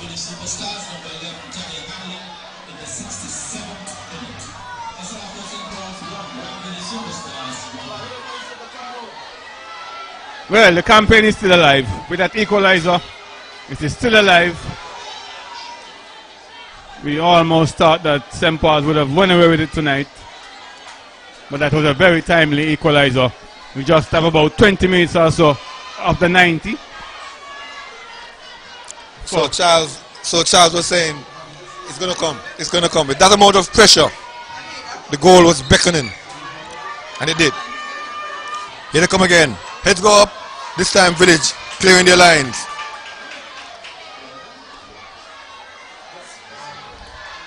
Hanley and Hanley. So you have Leroy Hanley, Tuan Hanley, and Tahir Hanley. Tahir Hanley, the goal scorer. Two players just now knocking the ball away. The Hanley brothers, or the Hanley relatives, so to speak. Long ball comes in.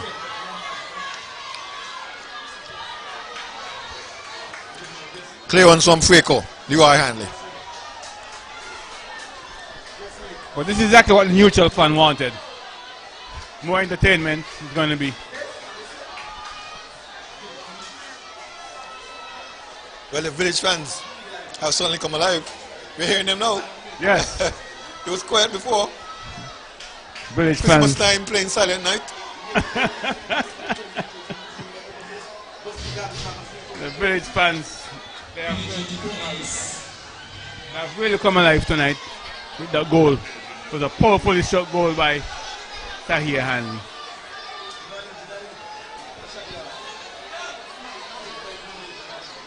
The player was down. He's okay now.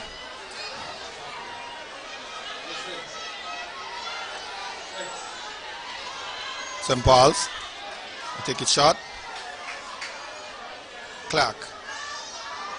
Petres loops it forward. Get it away. Trying to find K. Trying to find Hanley. Hanley settles. Trying to find Botti. Knocked away. Down to Jamal. Jamal can take it. He does.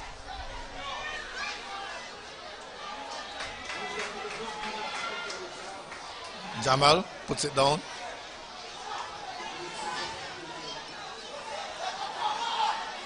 Long ball forward on the right side. Clearance. Over to backward of square on the cricket side.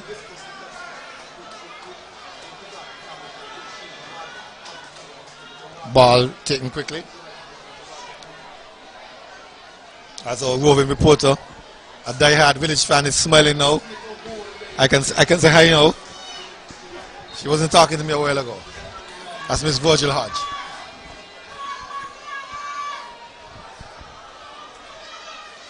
Here they come again. Clark. Looping ball in the box. Heads go up. Javon Leader headed down. Again heads. Clearance. Goal mouth melee. Classic goal mouth melee. Corner to St. Paul's. St. Paul's pressing for another lead in this game. St. Paul's pressing and almost getting that one to the back of the net, but good defending by Village Superstars. Player is down right now. They've considered a corner kick. A clash of heads, what? Very good. Let's hope there's no blood. I think that Watts back in St. Paul's. Been hoping that the game ended tonight, but we got something in store for him. Now we are looking for entertainment. As a neutral fan, you look for entertainment. We. So it means that you've done the reporting clothes and you're in the Village camp. You didn't say Super Science, you said we. Like you've been planning with the coach.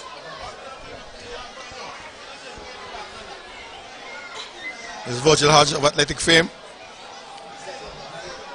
Working on football this time, showing that she's a very versatile sports person.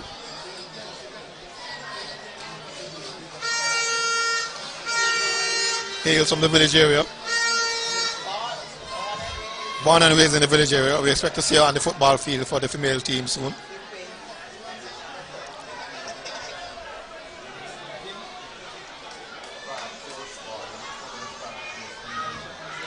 Kalanje is coming out and Danwai Lebert is coming in.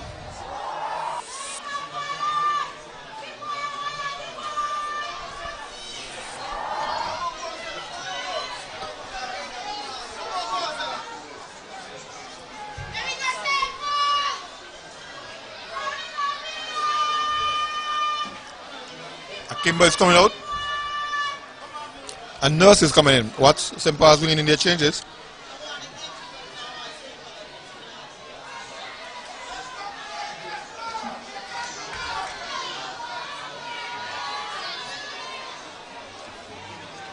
Yes, two very interesting changes for St. Paul's.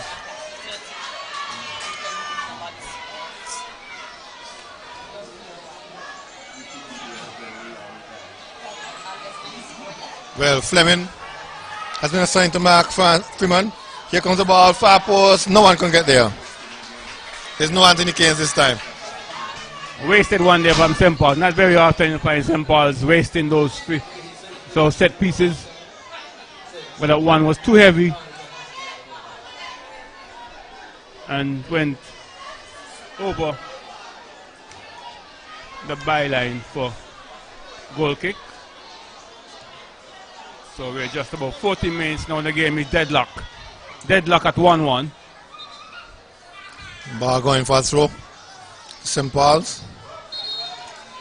Another change.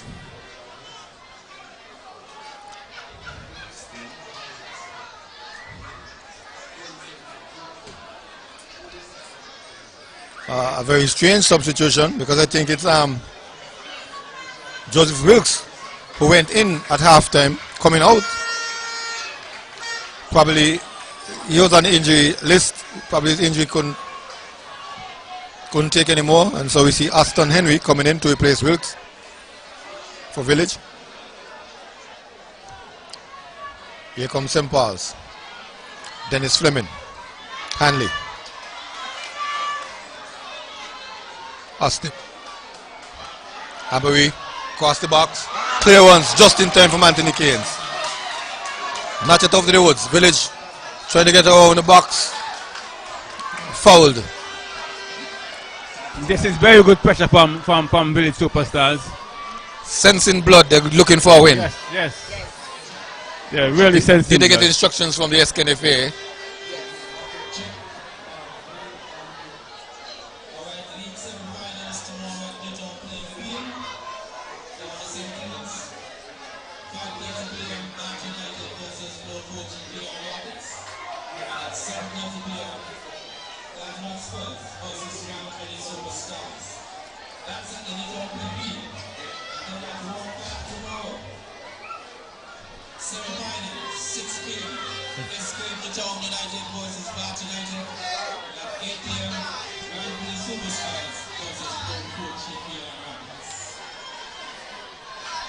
Setting for the set piece as we hear over the in-house announcer indicating the Youth League coming to a final tomorrow, semi-final tomorrow, trying to end all the leagues before Christmas. This one looked like we'll go a little closer to Christmas with it. Set piece. Amory shoots a goal just over the crossbar. Yes, Amory will be very much disappointed at that one. Amory, that one way over the goal. Didn't hit the target. He's very much frustrated with that one. Right, it's deadlock at 1-1. Who is going to break the deadlock? Very with the momentum right now. Well, Fleming is giving a lot of attention to Freeman to make sure that Freeman doesn't break the deadlock. With a goal set piece to St. Paul's. At least they're trying to batch the bodies because Fleming is a big bodied player as well. Very much so with St. Paul's now with that free kick. Last 10 watts. Who score no win? Yes, for sure.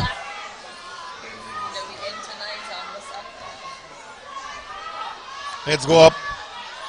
A kick by. Ooh! A bicycle. Almost got him. Oh, that was a very good technique. Very good technique there. Acrobatic overhead kick. Unfortunately, just a little bit away from the goal. A good attempt. So we're in for some excitement. Are we going to have any late minute drama? We have 10 minutes of the 90. We must get late drama. Because both teams, especially St. Paul's, is pushing for the win, and Village has to win in order for us to come back tonight. Because they don't trust that man, Jamal Jefferson, in goal when it comes to penalties. They go forward. They clear St. Paul's. Libert picks it. Libert, smart back heel to Nurse. No, it's across field. Clark gets past one man. Clark send it forward. Freeman is free. You don't want Freeman free. He gets on the player. He bangs it at goal. He hits it in the back of the net. Freeman, Superman, goal! Well, Superman, as I said, he's unstoppable. He's unplayable. You can't defend against this man. He scores goals after goals after goals, and that must be the most important goal. Well, a player goes down. A player goes down. I think the yes, a player may be injured by the fireworks. The fireworks exploded in his direction. He went down. But that was a brilliant goal, absolutely brilliant goal from Freeman. Freeman continues to score. He's scoring goals after goals after goals, and that might be the most important goal of the season for him and for St. Paul's. Those people in Willett's ground, those people in Rollins ground, those people in Charles ground, and those people on Main Street, St. Paul's. That goal is reverberating, resonating all over St. Paul's. What an important goal that is. That may just give St. Paul's the trophy. Well, the player is back up, but the player went down. Oh, it could have been the sound. It could have been just the sound alone, because it was a powerful sound coming from the fireworks there. St. Paul celebrating, but that could just be the winner. That was a brilliant goal indeed. Freeman, Super Freeman they call him. I think he's from Willett ground in St. Paul's. Well, the whole of Willett ground must be celebrating. That was a great goal indeed. A bit of moisture is in the box, Mr. Watts. I don't want to see tears dropping on me, but a bit of moisture is around as Superstars goes down. Can Village get another one in 8 minutes?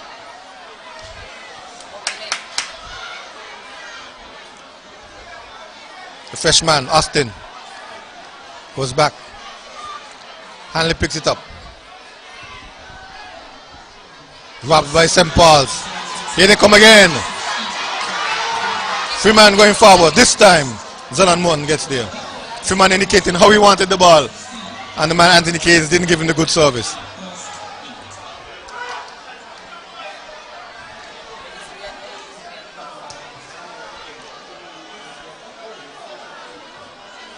Here comes Village. Amory.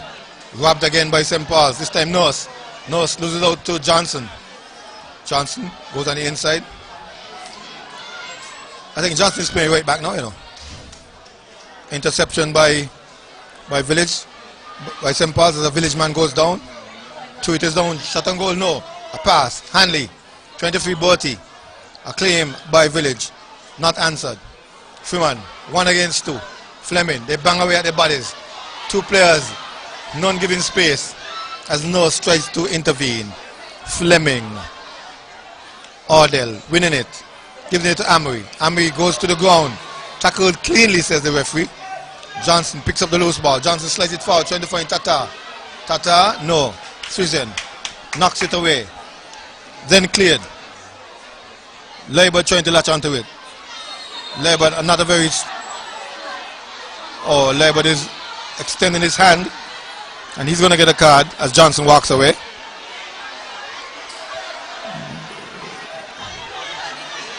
Oh, the young player, his brother ran on the field. He will get a red. You're not supposed to leave the bench. Deontay Leiber ran on the field immediately after the altercation. He got an immediate red. And Johnson got a yellow.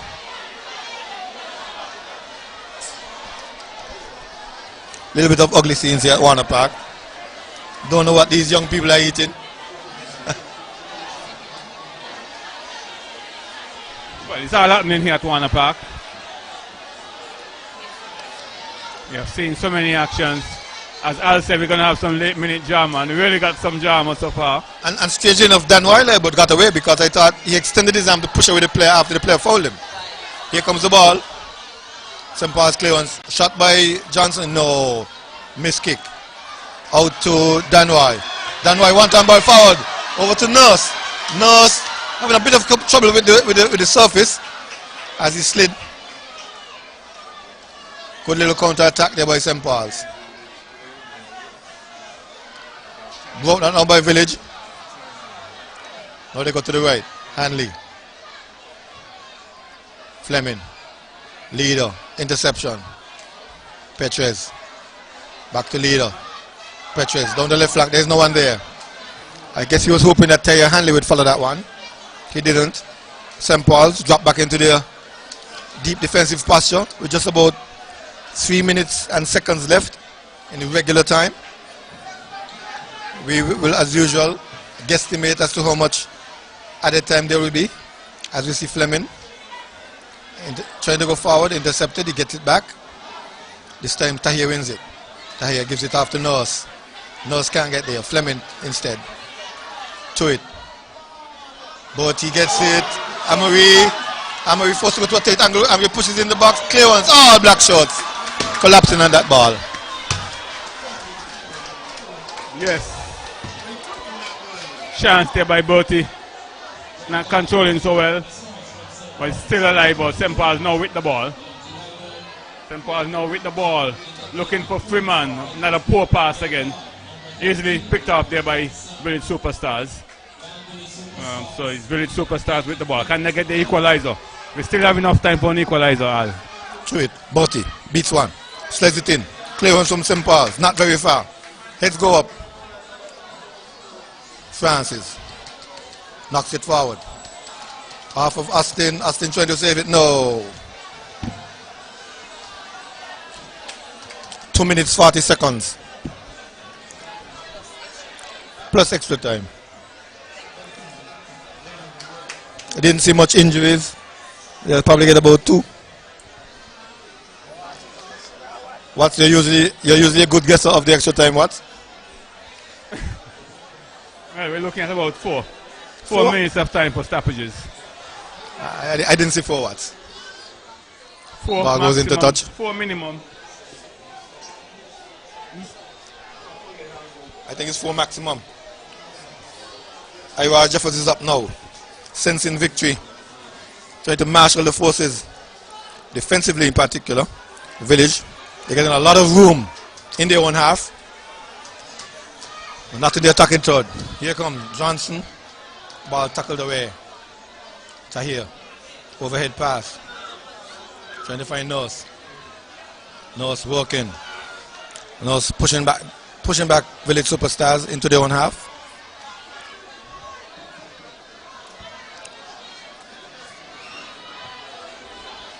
Through it. Hanley. Johnson. Through it. Through it. Trying to find Bertie. No.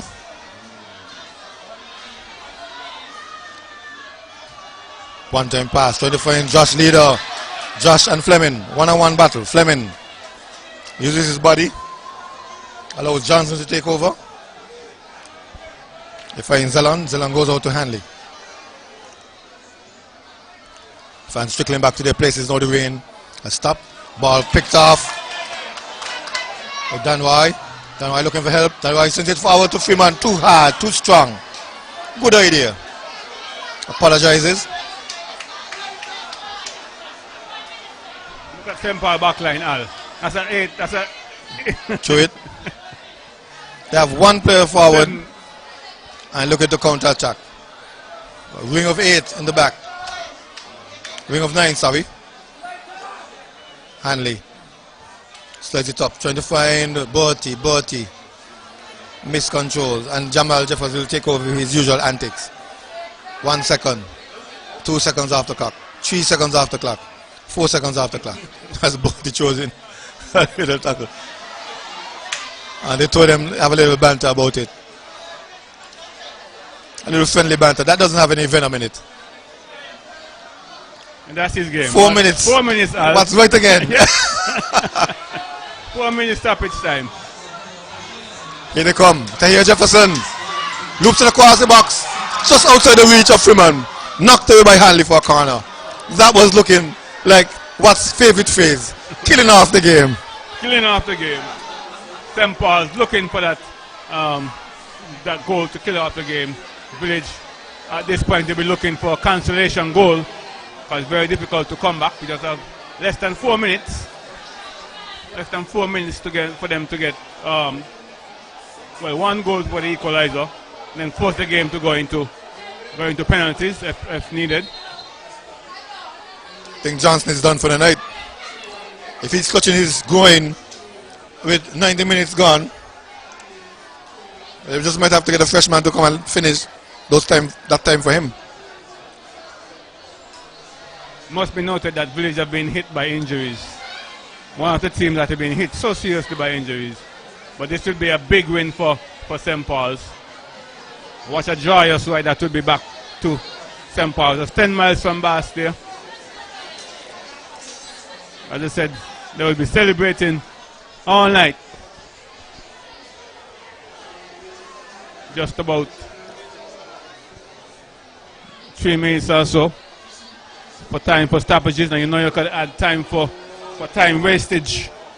You can also have time for time wastage added on to the stoppage time. You cannot have stoppage time added on to stoppage time, right? That's the referee's discretion. Good. But you could have yes. You could add on time for wastage, for time wastage. Usually. But he's there looking at the officials. Attend to Johnson. Johnson is being stretched off. You're seeing clutches his groin, maybe a hamstring strain or groin strain. But he's in pain. His hand is on his face. I don't think he's enjoying that weight at all. Well, he's not enjoying that ride, but St. Paul's will be enjoying that ride back home if they were to. If the scoreline stays the same, St. Paul's should be enjoying that ride back from the city, back home to St. Paul's. And of course they take it short. And they try to interpass it among themselves. Here they come. Chips it over to the far side. Tahir Jefferson heads it. Doesn't get good punches on it. The ball goes into touch. Goal kick to Village in the dying moments of the game. Yes, St. Paul's looking for that icing on the cake. One more goal will give them icing on the cake. That will help them to celebrate.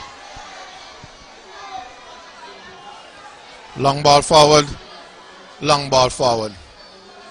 Village trying to probe. St. Paul's meeting it. They come again. Whistle goes. And again they tangle up. And again these players are looking for a fight. And again Omar Francis jumps in. This time I suspect there will be a red. Yeah, there can be some red card for sure.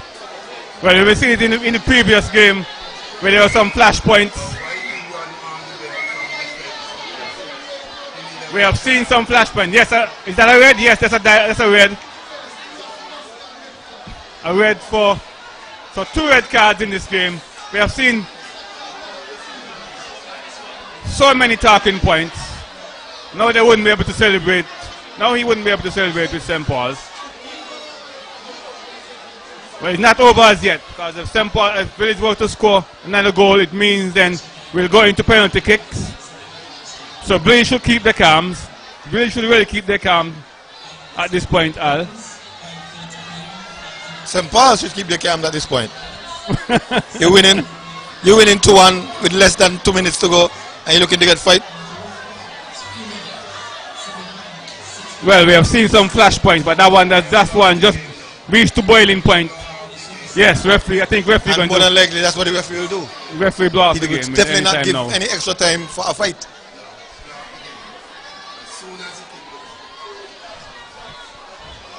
Long ball comes forward. St. Paul's. Shot on goal from half field for Freeman.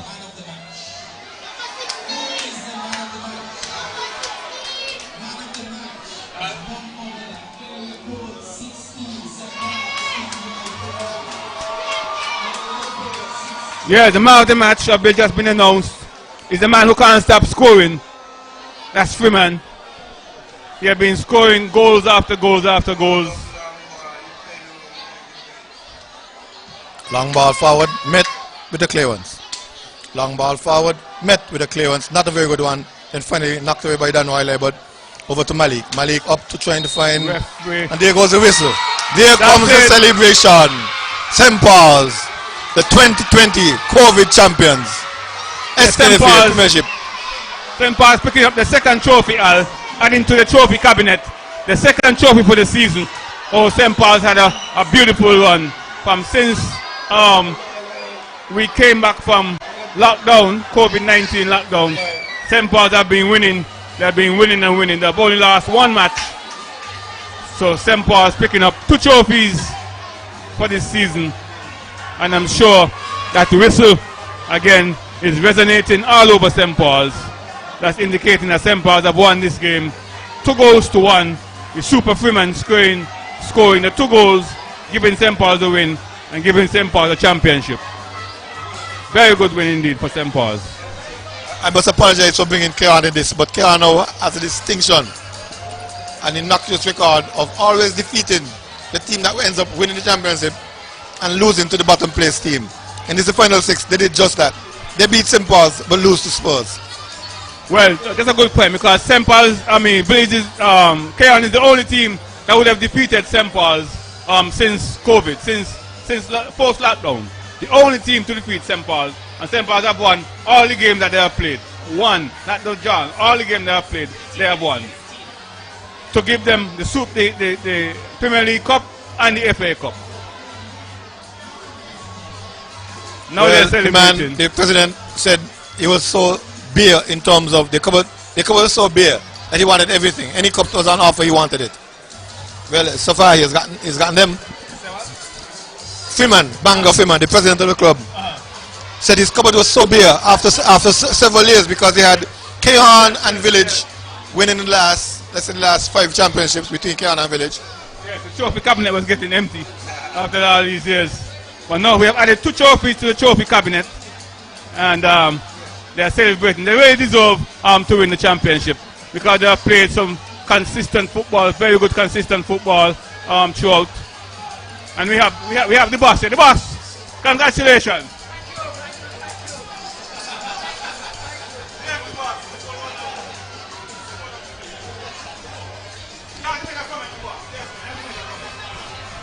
I would like to congratulate the St. Paul's Football Club for their tremendous performance, not only on the field of play here tonight, but what they have demonstrated throughout the entire season.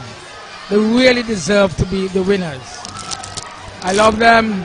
I'm always there for them. They have my support. They are the greatest team here in St. Kitts Nevis. Congratulations, the boss. Hear it from the boss. Former Prime Minister, Denzel Douglas, leader of the opposition, representative for the area of St. Paul, that's constituency 6.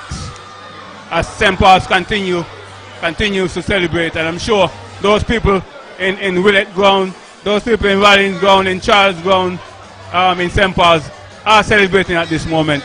This is a great occasion for St. Paul's. And the whole of St. Paul's would be celebrating. Watch a run St. Paul's have had. Watch a run St. Paul's have had since lockdown. I don't know if COVID-19 would have done something to them, but they really have done a great job. It is said that they were practicing during the COVID. But it shows. It shows. It definitely shows. Even if you didn't know it, you would figure it out from how they play tonight. And you look at it, the injuries to other teams. Very good. No, this is the only team they haven't heard complain about injuries. That's what I'm saying. So they must have been training. Early. So by the time the pressure started, because the matches were very fast playing one another. Yeah. Every time you play a match, and then the Super 6 came on you 15 matches. You have to play 5 games in quick succession. A midweek game and a weekend game. 2 matches per week. They're normally a team of athletes, but this year they really shown that they are great athletes. They stayed fit, stayed healthy, and now they have something to show for it. They have 2 trophies to show for their hard work, staying fit. They played some good football, very good defensive team, plus Freeman scoring. So really, I'm sure Lashan is here to make some comments and to continue the post-game map.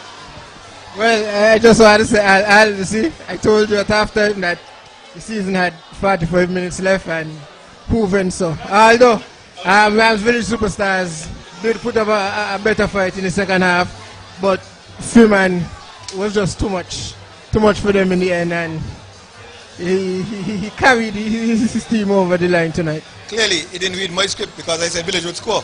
yes. But he didn't read the part about going to penalty kicks. No, well, I don't think he had any interest. he got free and did what he does best. But for now, we'll probably go back down to master control and come back for the post-game wrap as well as the trophy presentation that you'll probably be able to see from as they're setting up on the field now.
Taste the flavor of succulent barbecue chicken, pork and ribs. It's Nightlife Barbecue and Grill across the road from Caribbean Cinema in Buckley's. You're sure to taste the best food you ever had. Try their roast breadfruit hot off the grill or swing by during lunchtime for their lunch menu. Oxtail, mutton, stew pork, stew chicken and more. The nightly session cuisine is the best. Open every day for breakfast and lunch. So when you're hungry and you need somewhere to get some great food, your choice has got to be Nightlife, located across the road from Caribbean Cinemas. Call 664-7439, 667-1596, or 664-5103. Nightlife Barbecue and Grill.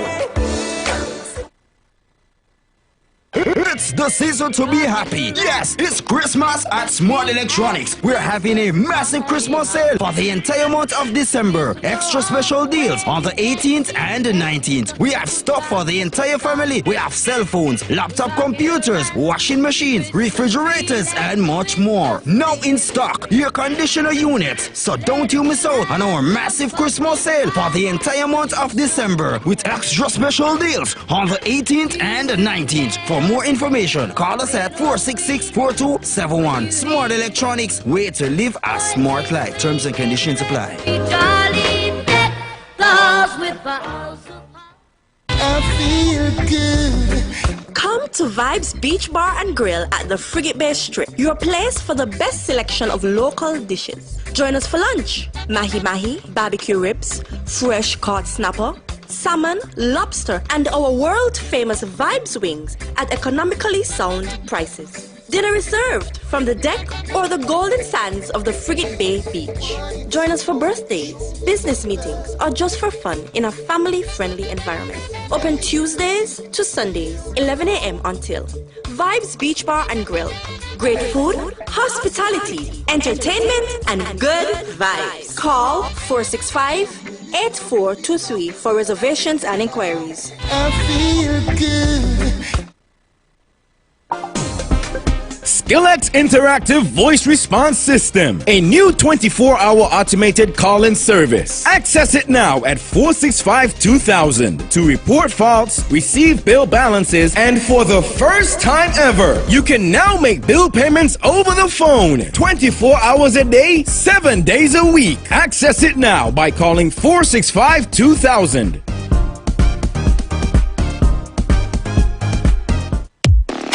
It's the new and improved SK Newsline Android mobile app. With the SK Newsline app, you can watch our news reports, the SK Newsline newscast, sports, special features, and so much more. You can also send us a WhatsApp or call us directly. Go in the Google Play Store, search SK Newsline, and download the app today. The SK Newsline mobile app. News on the go.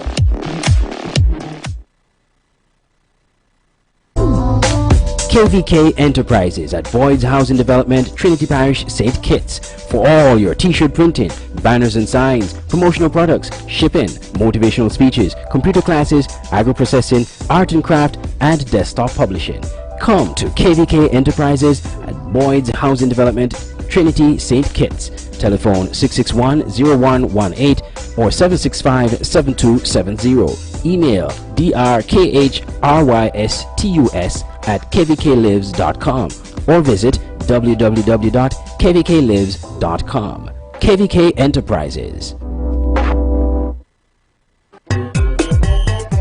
Strictly Sports is back! Strictly Sports is back! And better than ever! The website that brings you all kind of sports. No rumors, no nigger business, just sports. Log on to www.getstrictlysports.com. That's GETSTRICTLYSPORTS.com and get articles, features, videos, and photos. Local, regional, and international stories. And don't forget to check out our online sports store. It is little right now, but in time it will get hugely. And we have lots of room for you advertisers. And advertising is free right now. You heard me right. Free. Just call 762-3134 for more information. This is good. This is good. If I miss the game, all I got to do is log on and everything right there. Strictly Sports is back.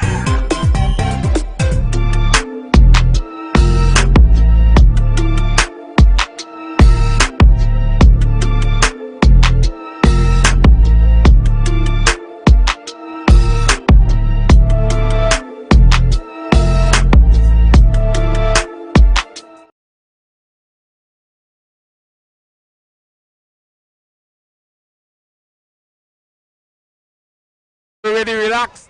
They came out tonight and they put on a show. You know, I guess when the game was equalized at 1-1, many started to panic. But the team just regrouped. And tonight, we're champion, the first Super 6 champion, St. Paul's. We're the team of force. Anything you bring, we're going to win it.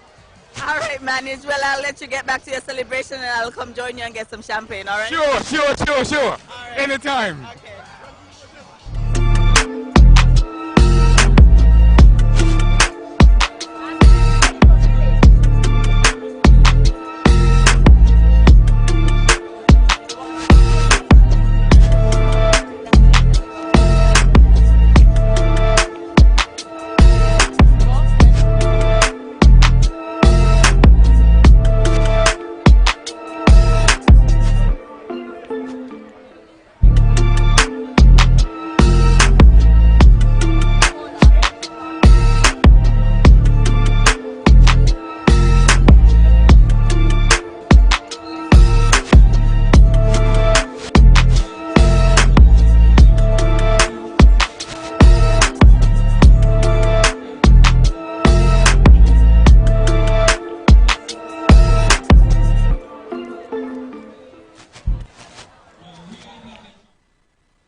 Well, Mr. Al, assistant coach of the Village Superstars, I know it's a disappointing night for you.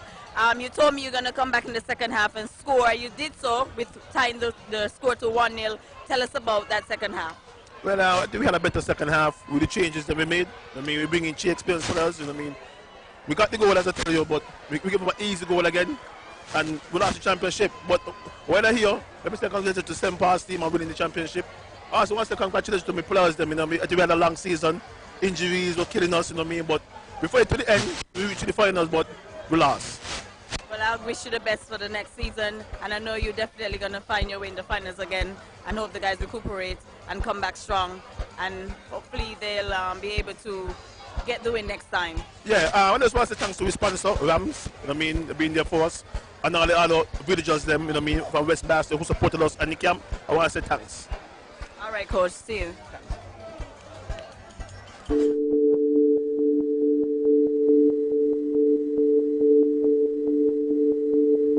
December 13th, 2020 marks the 4th anniversary of SKN Newsline. Throughout the years, we established ourselves as a top news media outlet, broadcasting news online in video format.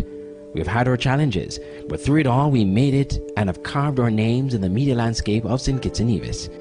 We aim to provide accurate news, We pride ourselves in getting it right, not first. So if you see it on SK Newsline, you know for a fact it's true. We have worked to provide human interest stories, not just the run-of-the-mill news that you may be used to. We decided to find other ways to earn a living. I need to know what went wrong with me, child. And the support has been phenomenal. In a short space of time, we have become the third most followed Facebook page of all media outlets in St. Kitts and Nevis. We are known for more than just news, as we are the sole broadcaster of the Sknfa Premier League. Listen! Pandemonium! And more people turn to us to keep them informed.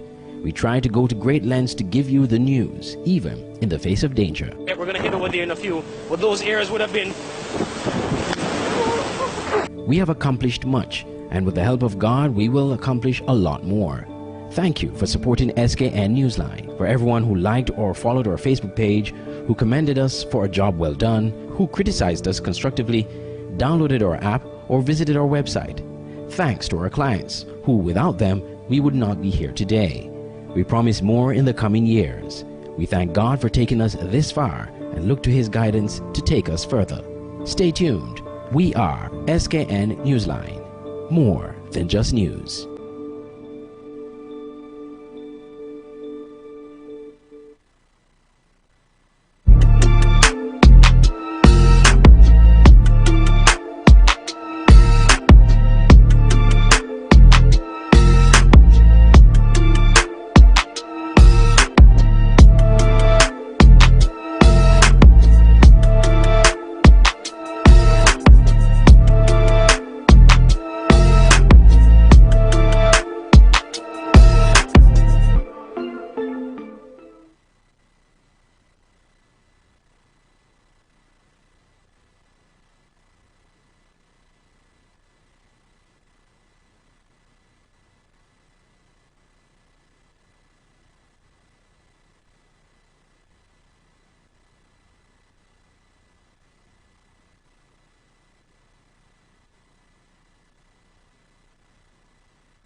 Well, it's scenes of celebration here.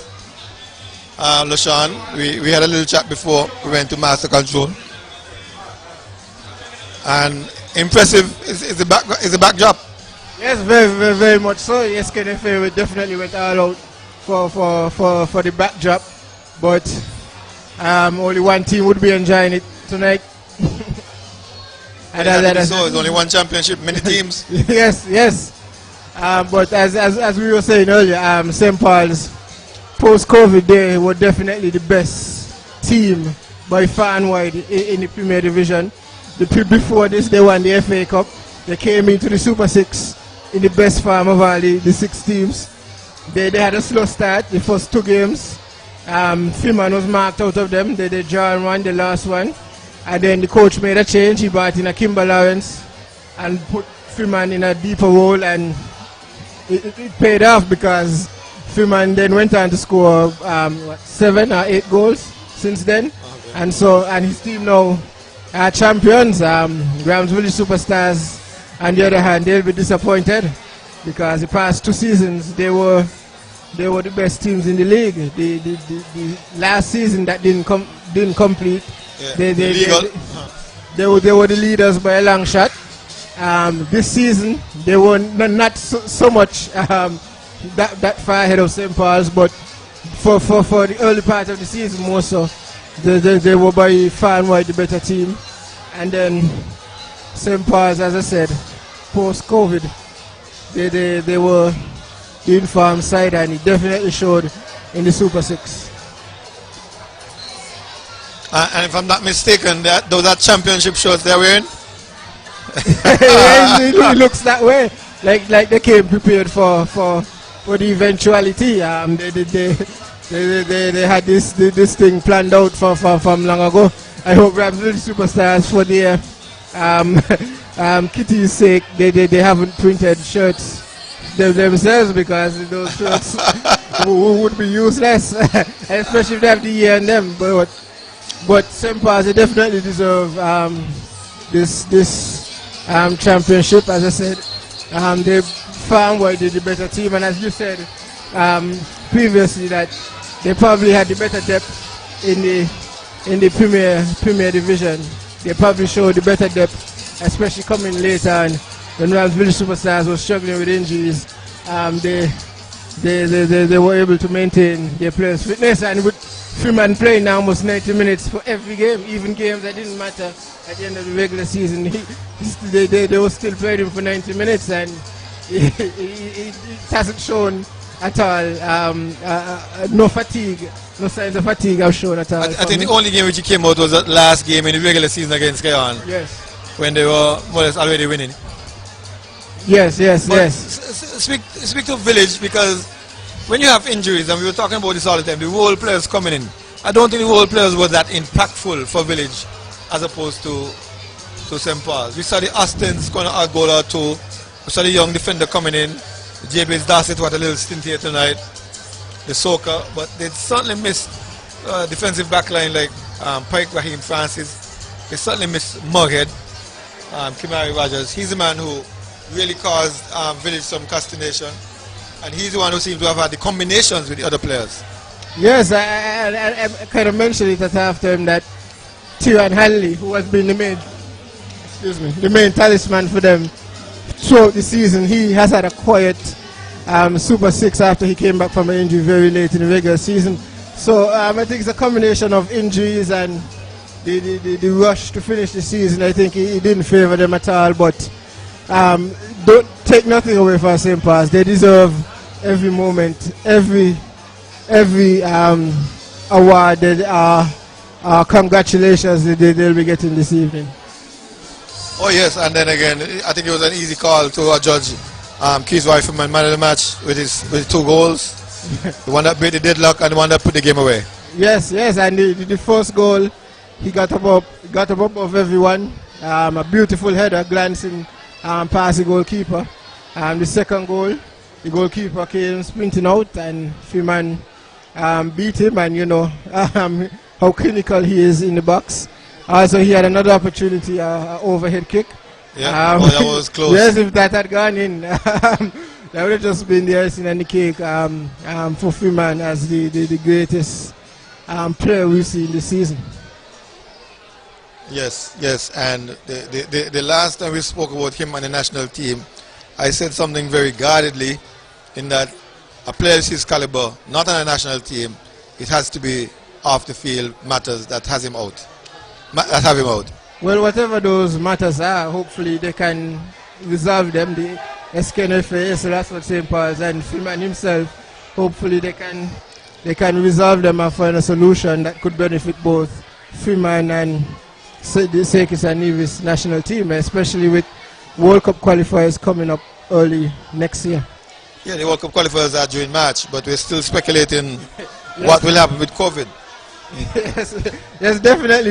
We still are left in the dark as to how the World Cup qualifiers would happen, considering that for anyone to travel to St. Kitts and Nevis, you have to observe a 14-day quarantine, and I don't think footballers, more so those who may be professional, would have the time to quarantine for 14 days. So it's an interesting wait and see to see how that would be approached, or if the home games of St. Kitts and Nevis would have to play elsewhere, if the format of the World Cup qualifiers may have to change to facilitate all the nations in CONCACAF.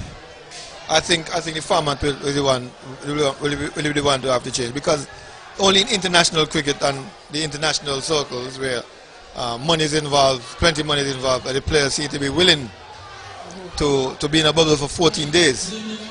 For amateur players, by and large in the Caribbean, to be in a bubble for 14 days, that's serious. Yes, and I don't anticipate players being willing to quarantine, and they may have to quarantine here in St. Kitts for this game, and then when they travel quarantine again, I don't think that's a workable solution. So no, I think they will probably go in one area. Oh, you mean the big bubble, enough, you mean for the bubble? Yeah, and have a couple of bubbles before the teams play. Well, that's Trinidad can do it, Jamaica can do it. That's the two Yes. places I'm thinking about. Yes, that is a possibility, but then the timing of it, the fixture will have to change. That won't happen in March, considering that Can happen, some of these professional footballers would have their club duty to satisfy. Well, they're just about ready to give the medals down there. We see the big cup out on the FIFA tablecloth. President is there, President Johnson. The area representative, Dr. Douglas, the boss as he's fondly called, he's here. He's decked out in his all black too, probably part of the team. In fact, he has a jersey. He's wearing number 37.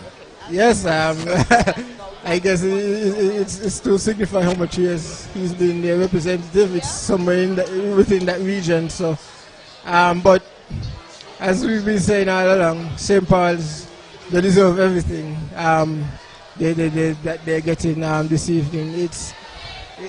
It was a one-man show post-COVID, as I've said countless times, and I had also picked St. Paul's. If you can recall, when we were doing prediction, I picked St. Paul's to go all the way very early on the back of Freeman, because the form he showed following the break, it was unmatched. No other team had such a player in that kind of purple patch, and he definitely proved me right. Sean, you are younger than I am by about a year or two. Explain to me what is in the head of these young people. Whenever you have a little altercation, I mean, it's nothing major, no broke foot, no blood, no swell head, a little bad tackle, and the first option you go is to fight. I always say, to take that part, there's nothing to gain, but everything to lose. Tonight we saw the anti-Libod. He's not even on the field. A substitute for St. Paul's. His brother was involved in the altercation, and out of nowhere he ended up on the field. In another game that may have cost his side, but fortunately for them tonight, that wasn't an issue. And then again, with less than 2 minutes left on the clock, we saw Omar. He rushing into an altercation he wasn't involved in, and as we can see now, he's not on the field. He cannot be on the field. And we saw another player from Cairn do the same thing. Exactly. Not involved in the fray, running from all the way from distance to get involved in a fight.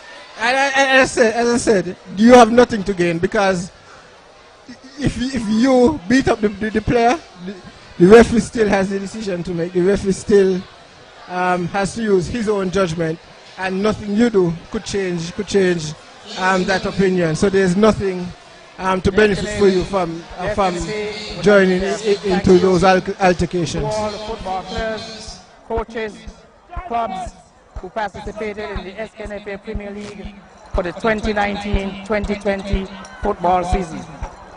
Thank you to all our football-loving fans who came out every week to support the matches, in particular the support following the restart of football, which was affected by the COVID-19 pandemic. Thank you to all our corporate partners who continue to support the Sknfa These include Island Purified Water, G-Squared Arts, Travel World, Carry Brewery, St. Kitts Nevis Olympic Committee, Opus Fine Wines and Spirit, Carambola, Cork and Screws, and Domino's Pizza. We would also like to thank the government of St. Kitts and Nevis, in particular the Ministry of Sports and the COVID-19 Task Force for your invaluable support in assisting us in completing this 2019-2020 football season. We had an exciting football season culminating with the first ever Super 6, which was affected by the COVID-19 pandemic, and the success of which would not have been possible without you. And what a Super 6 tournament we had, far exceeding all our expectations. The Super 6, dubbed the most lucrative sporting event in St. Kitts and Nevis history, will see the champion walking away with $50,000 cash prize and a man of the match for each match of $500. Unlimited giveaways for you, our local fans, which included shopping vouchers, bottles of wine, cash, and much more. Ladies and gentlemen, we will now proceed with the trophy.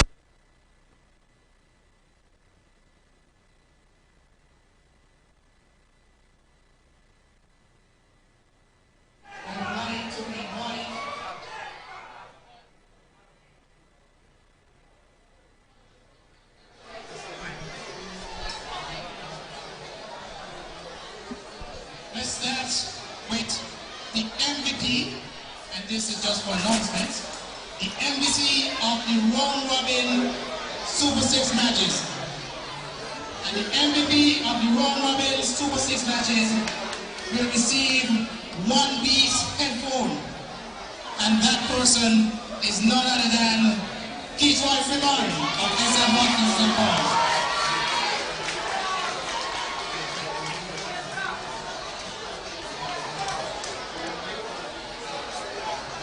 We will now move to the MVP of this best of 3 finals. The MVP for this best of 3 finals will receive 150-inch smart TV. And the best of 3 player of the best of 3 finals is none other than Freeman.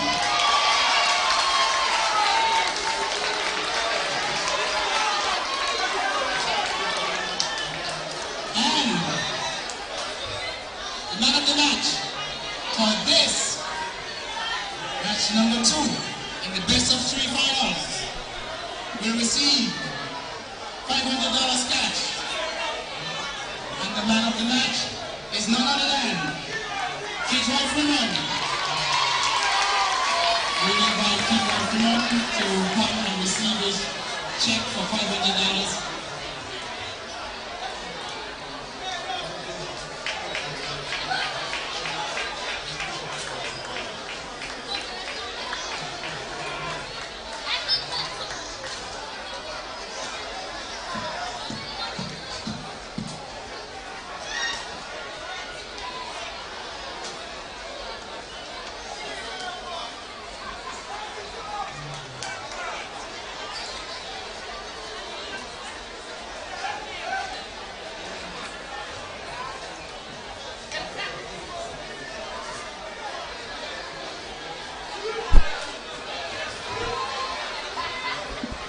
Thank you very much. Ladies and gentlemen, let's hear it for Freeman. An outstanding season, an outstanding round robin player, and an outstanding best of 3 finals. And now we will proceed with the medal presentation for the runner-up in the 2019-2020 Sknfa Premier League. I now invite the Rams Village Superstars to the podium to accept your runners-up medals. Ladies and gentlemen, let's hear it for Ramsville Superstars. It was outstanding finals. Let's congratulate them.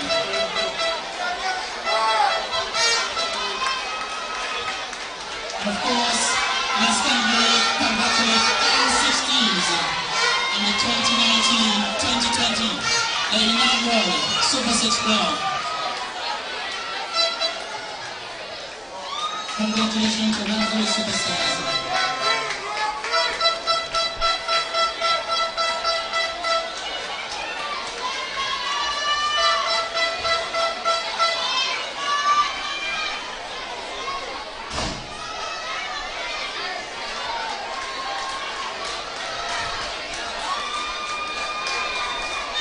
Of course, we have to remind you, our valuable fans, that this season would not have been possible without you. It has been a very long and very tiring season. It has been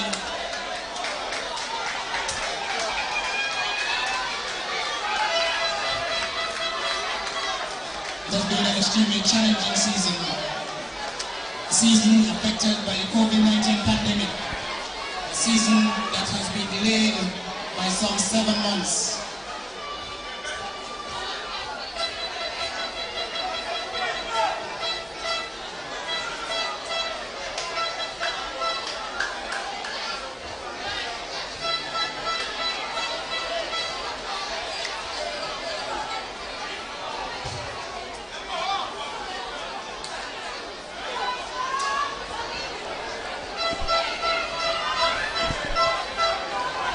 We also want to take this opportunity to congratulate all the winners for the inaugural Sknfa Fan Appreciation Days.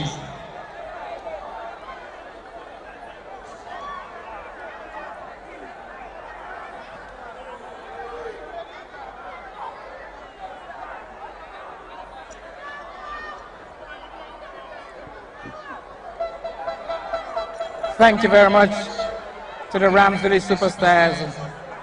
A very hard-fought season and a very well-played best-of-3 finals. Thank you. It would not have been the finals it was without the 2 teams that we had. And now,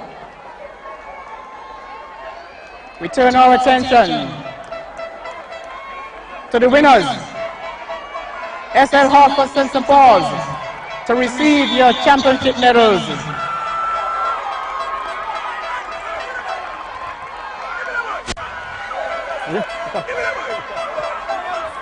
Give me the boy. He not there. He not there.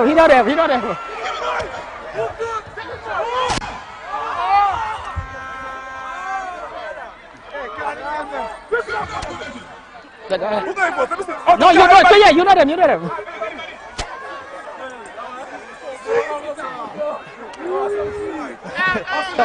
Come, Cap, come. So stand here and just call them as they're going up. Go ahead. Ladies and gentlemen. How many medals do you have? You got more than enough. More than enough? Yes. So everybody are the players? Yes.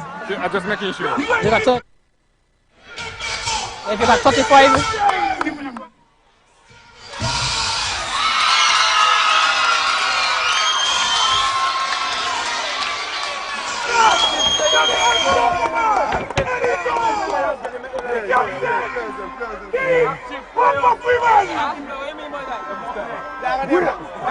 Yeah.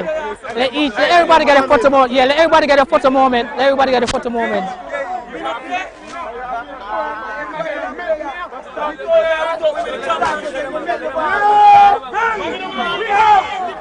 This man don't want to introduction. He best goalkeeper in the world.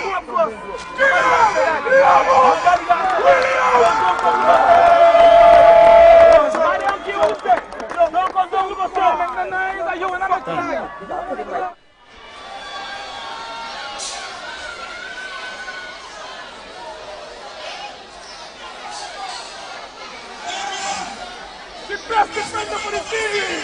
Number 2. Bitches!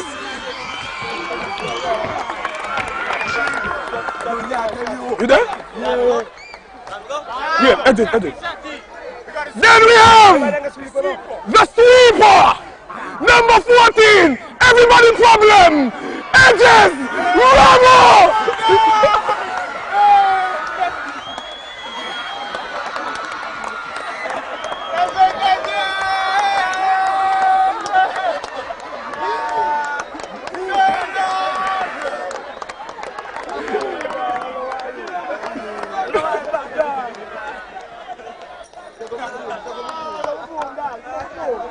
Then we have the best young player the Caribbean has ever seen.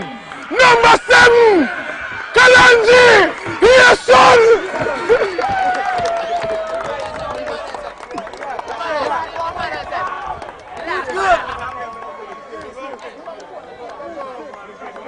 Then we have the best crosser in the world. Number 17, Malik.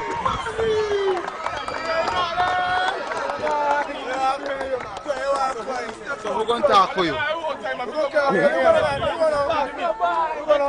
Then we have none other, most improved defender in the world. Number 18, Tejo Clark. All right, Mr. First Season First Cup. Then we have Mr. Red Tube, First Season First Cup, number 10, Akimba Lawrence.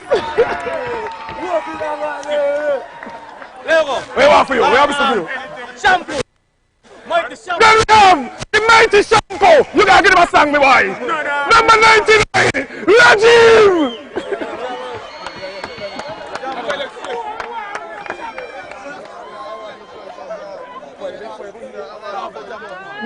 This player, but I don't want to introduce to that. The five-time champion, Jamos.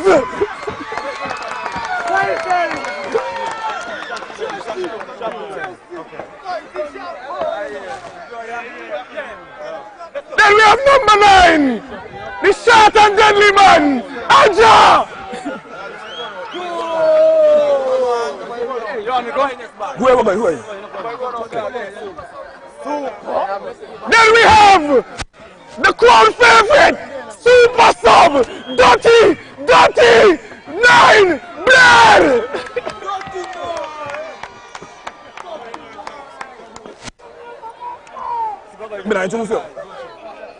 Then we have the best looking man in the black, KJ.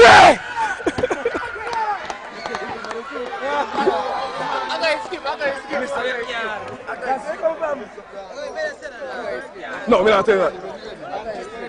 Followed by his brother, Dante.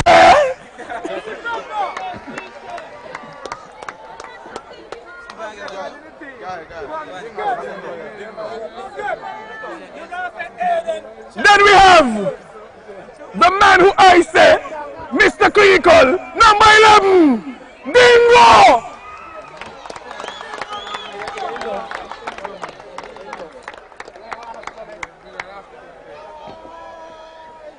Then we have number 4, Amy.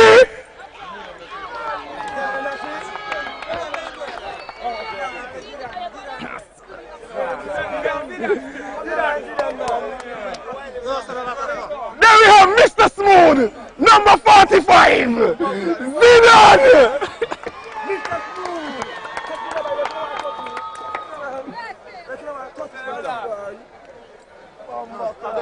Then we have the MVP of the camp. Everybody is the most raving man in the world. Ponsa!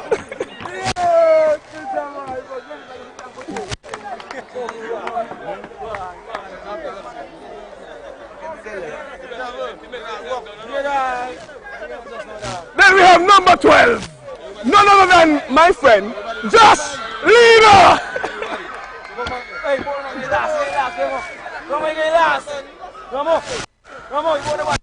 Followed by Mr. Liverpool. Score!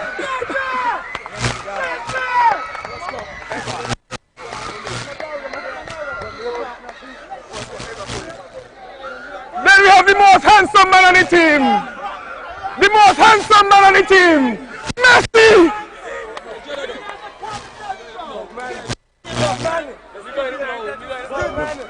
Bugman, the Bugman.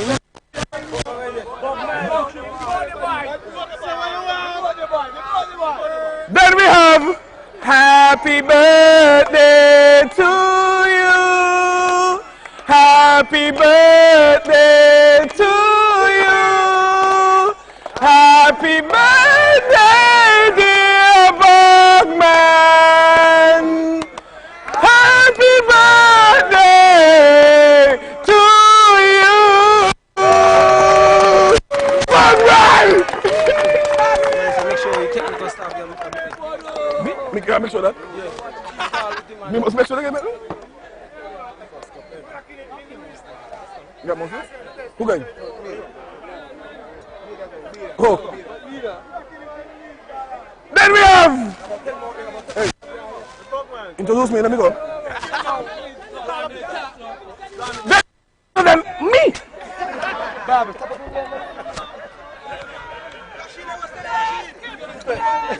Touch everybody. Escape. Everyone. Something I keep. There we go. Nice. Okay! Who's that? We have Shani, the best physio in the world. Girl, who's now?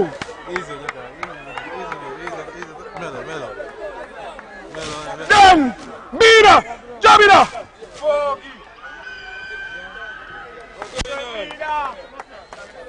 He's the robust that you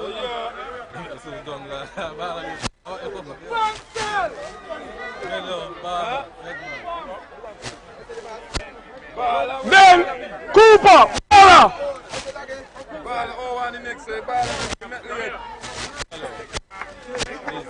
We are running them well. Then we have E. Oh! Who don't ask me? Alex? The manager and coach can not enough metal. I can't say, okay, well, I come up then. You're not playing now.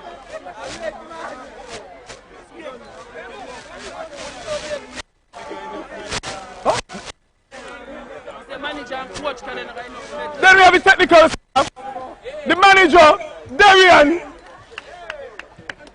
head coach, Congo Ori Jeffers.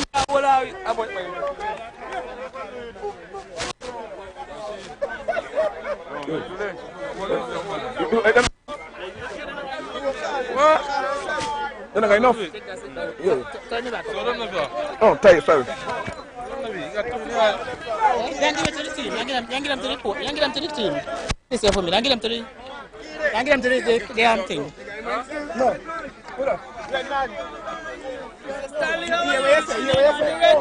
Yes, I'm gonna put on a red shirt.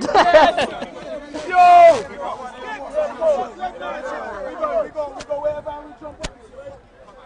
Thank you very much, Skip.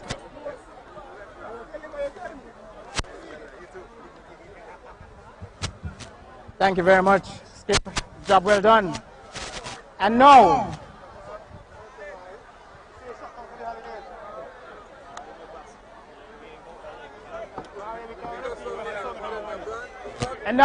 we'll invite champions, SL Hartford St. Paul's, back to the podium for the presentation of the championship trophy, followed closely by the raising of the championship trophy. SL Hartford St. Paul's, invite you back to the podium.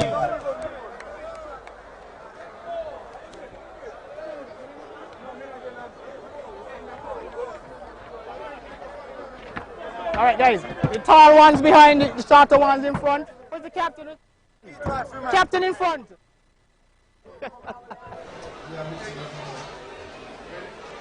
All right, everybody.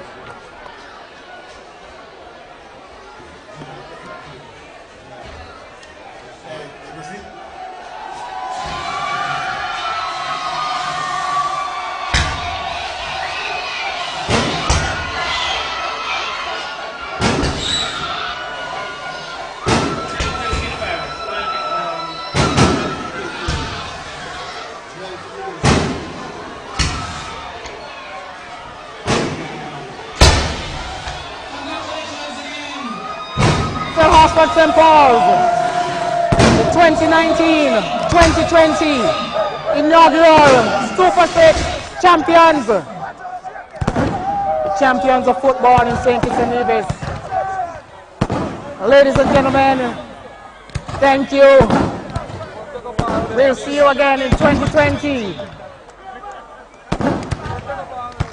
See you again in 2021 when we start our new season.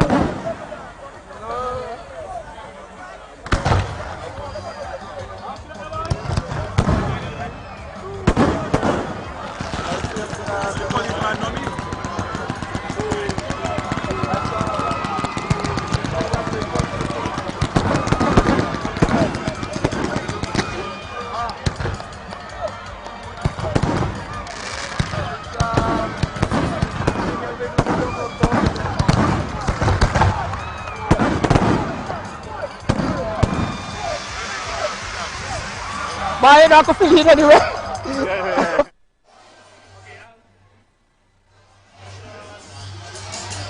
Well, I think you've heard it. The fireworks, loud, boisterous, colorful, photographers, picture takeouters, videographers, everybody getting involved. Yes, St. Paul's 5 times champions of football in St. Kitts and Nevis. They, as we've been saying, definitely deserve the title this season after the run post-COVID. But importantly, Freeman sweeping all the awards post-season. MVP of the Super 6, the MVP of the finals, man of the match here. He walks away with $500 for man of the match. Beats headphones, those are very expensive, very good quality headphones, and a 55-inch smart TV. So he could plug them in and look back at the games. Yes, and even beyond that, in total he walked away with $2,000 for man of the match presentation. What? Yes, so he definitely filled his pockets. Oh, the only professional player. Yes, he's playing professional football where the others are amateur, but I don't think no one can contend those awards. He definitely played like a man on a mission, and I think he completed his mission because St. Paul's are lifting the trophy here tonight. Oh yes, they're sharing it around now. Even the senior statesman down there, student leader, is jamming away. You better be here before something falls off. Yes. But definitely, Mr. That's what St. Paul's, they would enjoy this victory. To see that when the league started, they were in 3rd position. They were some way off of Ramsville Superstars. Yes. And then come the end of the regular season, they were 6 points. Behind Ramsville Superstars in 2nd, and coming into the Super 6s, as we said, it started slowly. They had a 0-0 draw first up. They lost the 2nd game to Kean, but that tactical change made a big difference, and Freeman was definitely a Freeman many a times, and he made teams pay, and they are now champions. Oh yes. And he has scored with both head and foot. Yes. He scores with every legal part of his body. Almost. He scores different types of goals. He runs in behind the defensive line. He gets up above tall defenders. He shoots from distance. He uses his skill, but he's a complete package. But it's just what is left for him to achieve. Beyond local football stakes. Well, we must now look ahead to 2021, not only in terms of COVID-19, but I understand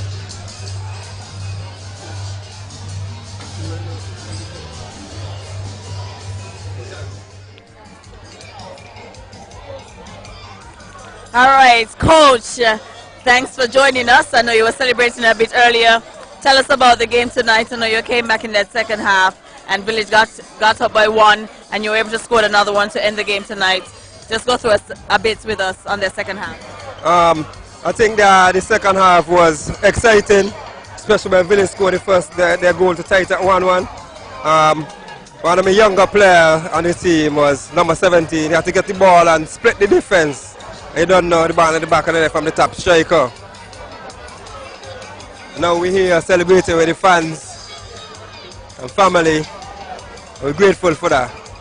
I want to thank SL Hartsford, the community of St. Paul's, the fans them from the different community supporting the team.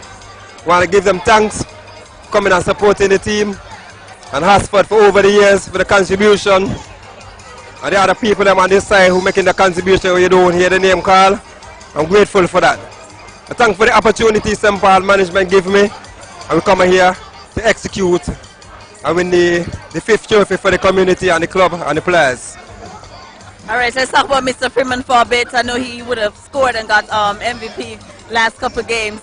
Let's talk about him a bit. Tell us about him tonight as well. Did a splendid job scoring 2 goals. Yo, that guy is an excellent guy. Guy don't stop work. Lot of guts, lot of heart. That's what you want in a player. And you don't know his energy. The rest players will follow after his energy. All right, Coach. Well, I'll let you go back to your celebration, and I'll see you next year, and hope you'll be in the finals again. Congratulations once again. All right, thanks, man. Well, we must bid you good night. You saw the championship trophy, you saw everything, you saw the close of the season. And now you may rest well and gear up for the new season in 2020.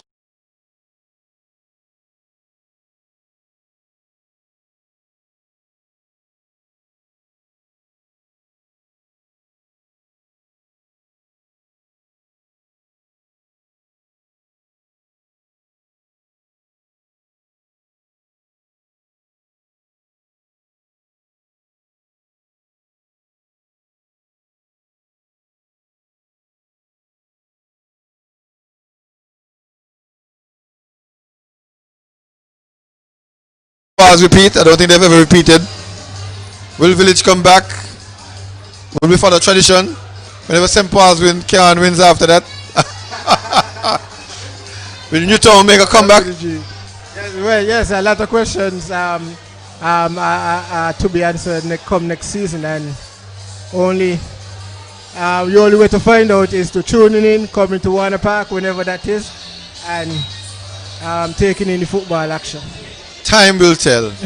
Yes. So on behalf of Assistant Watts, all the commentators that we've used before, and before I say thanks to the other commentators and good night to you, the main producer, Mr. Andrew Huey, wants to have a word with you to invite you back and to wish you, I guess, well wishes for the season.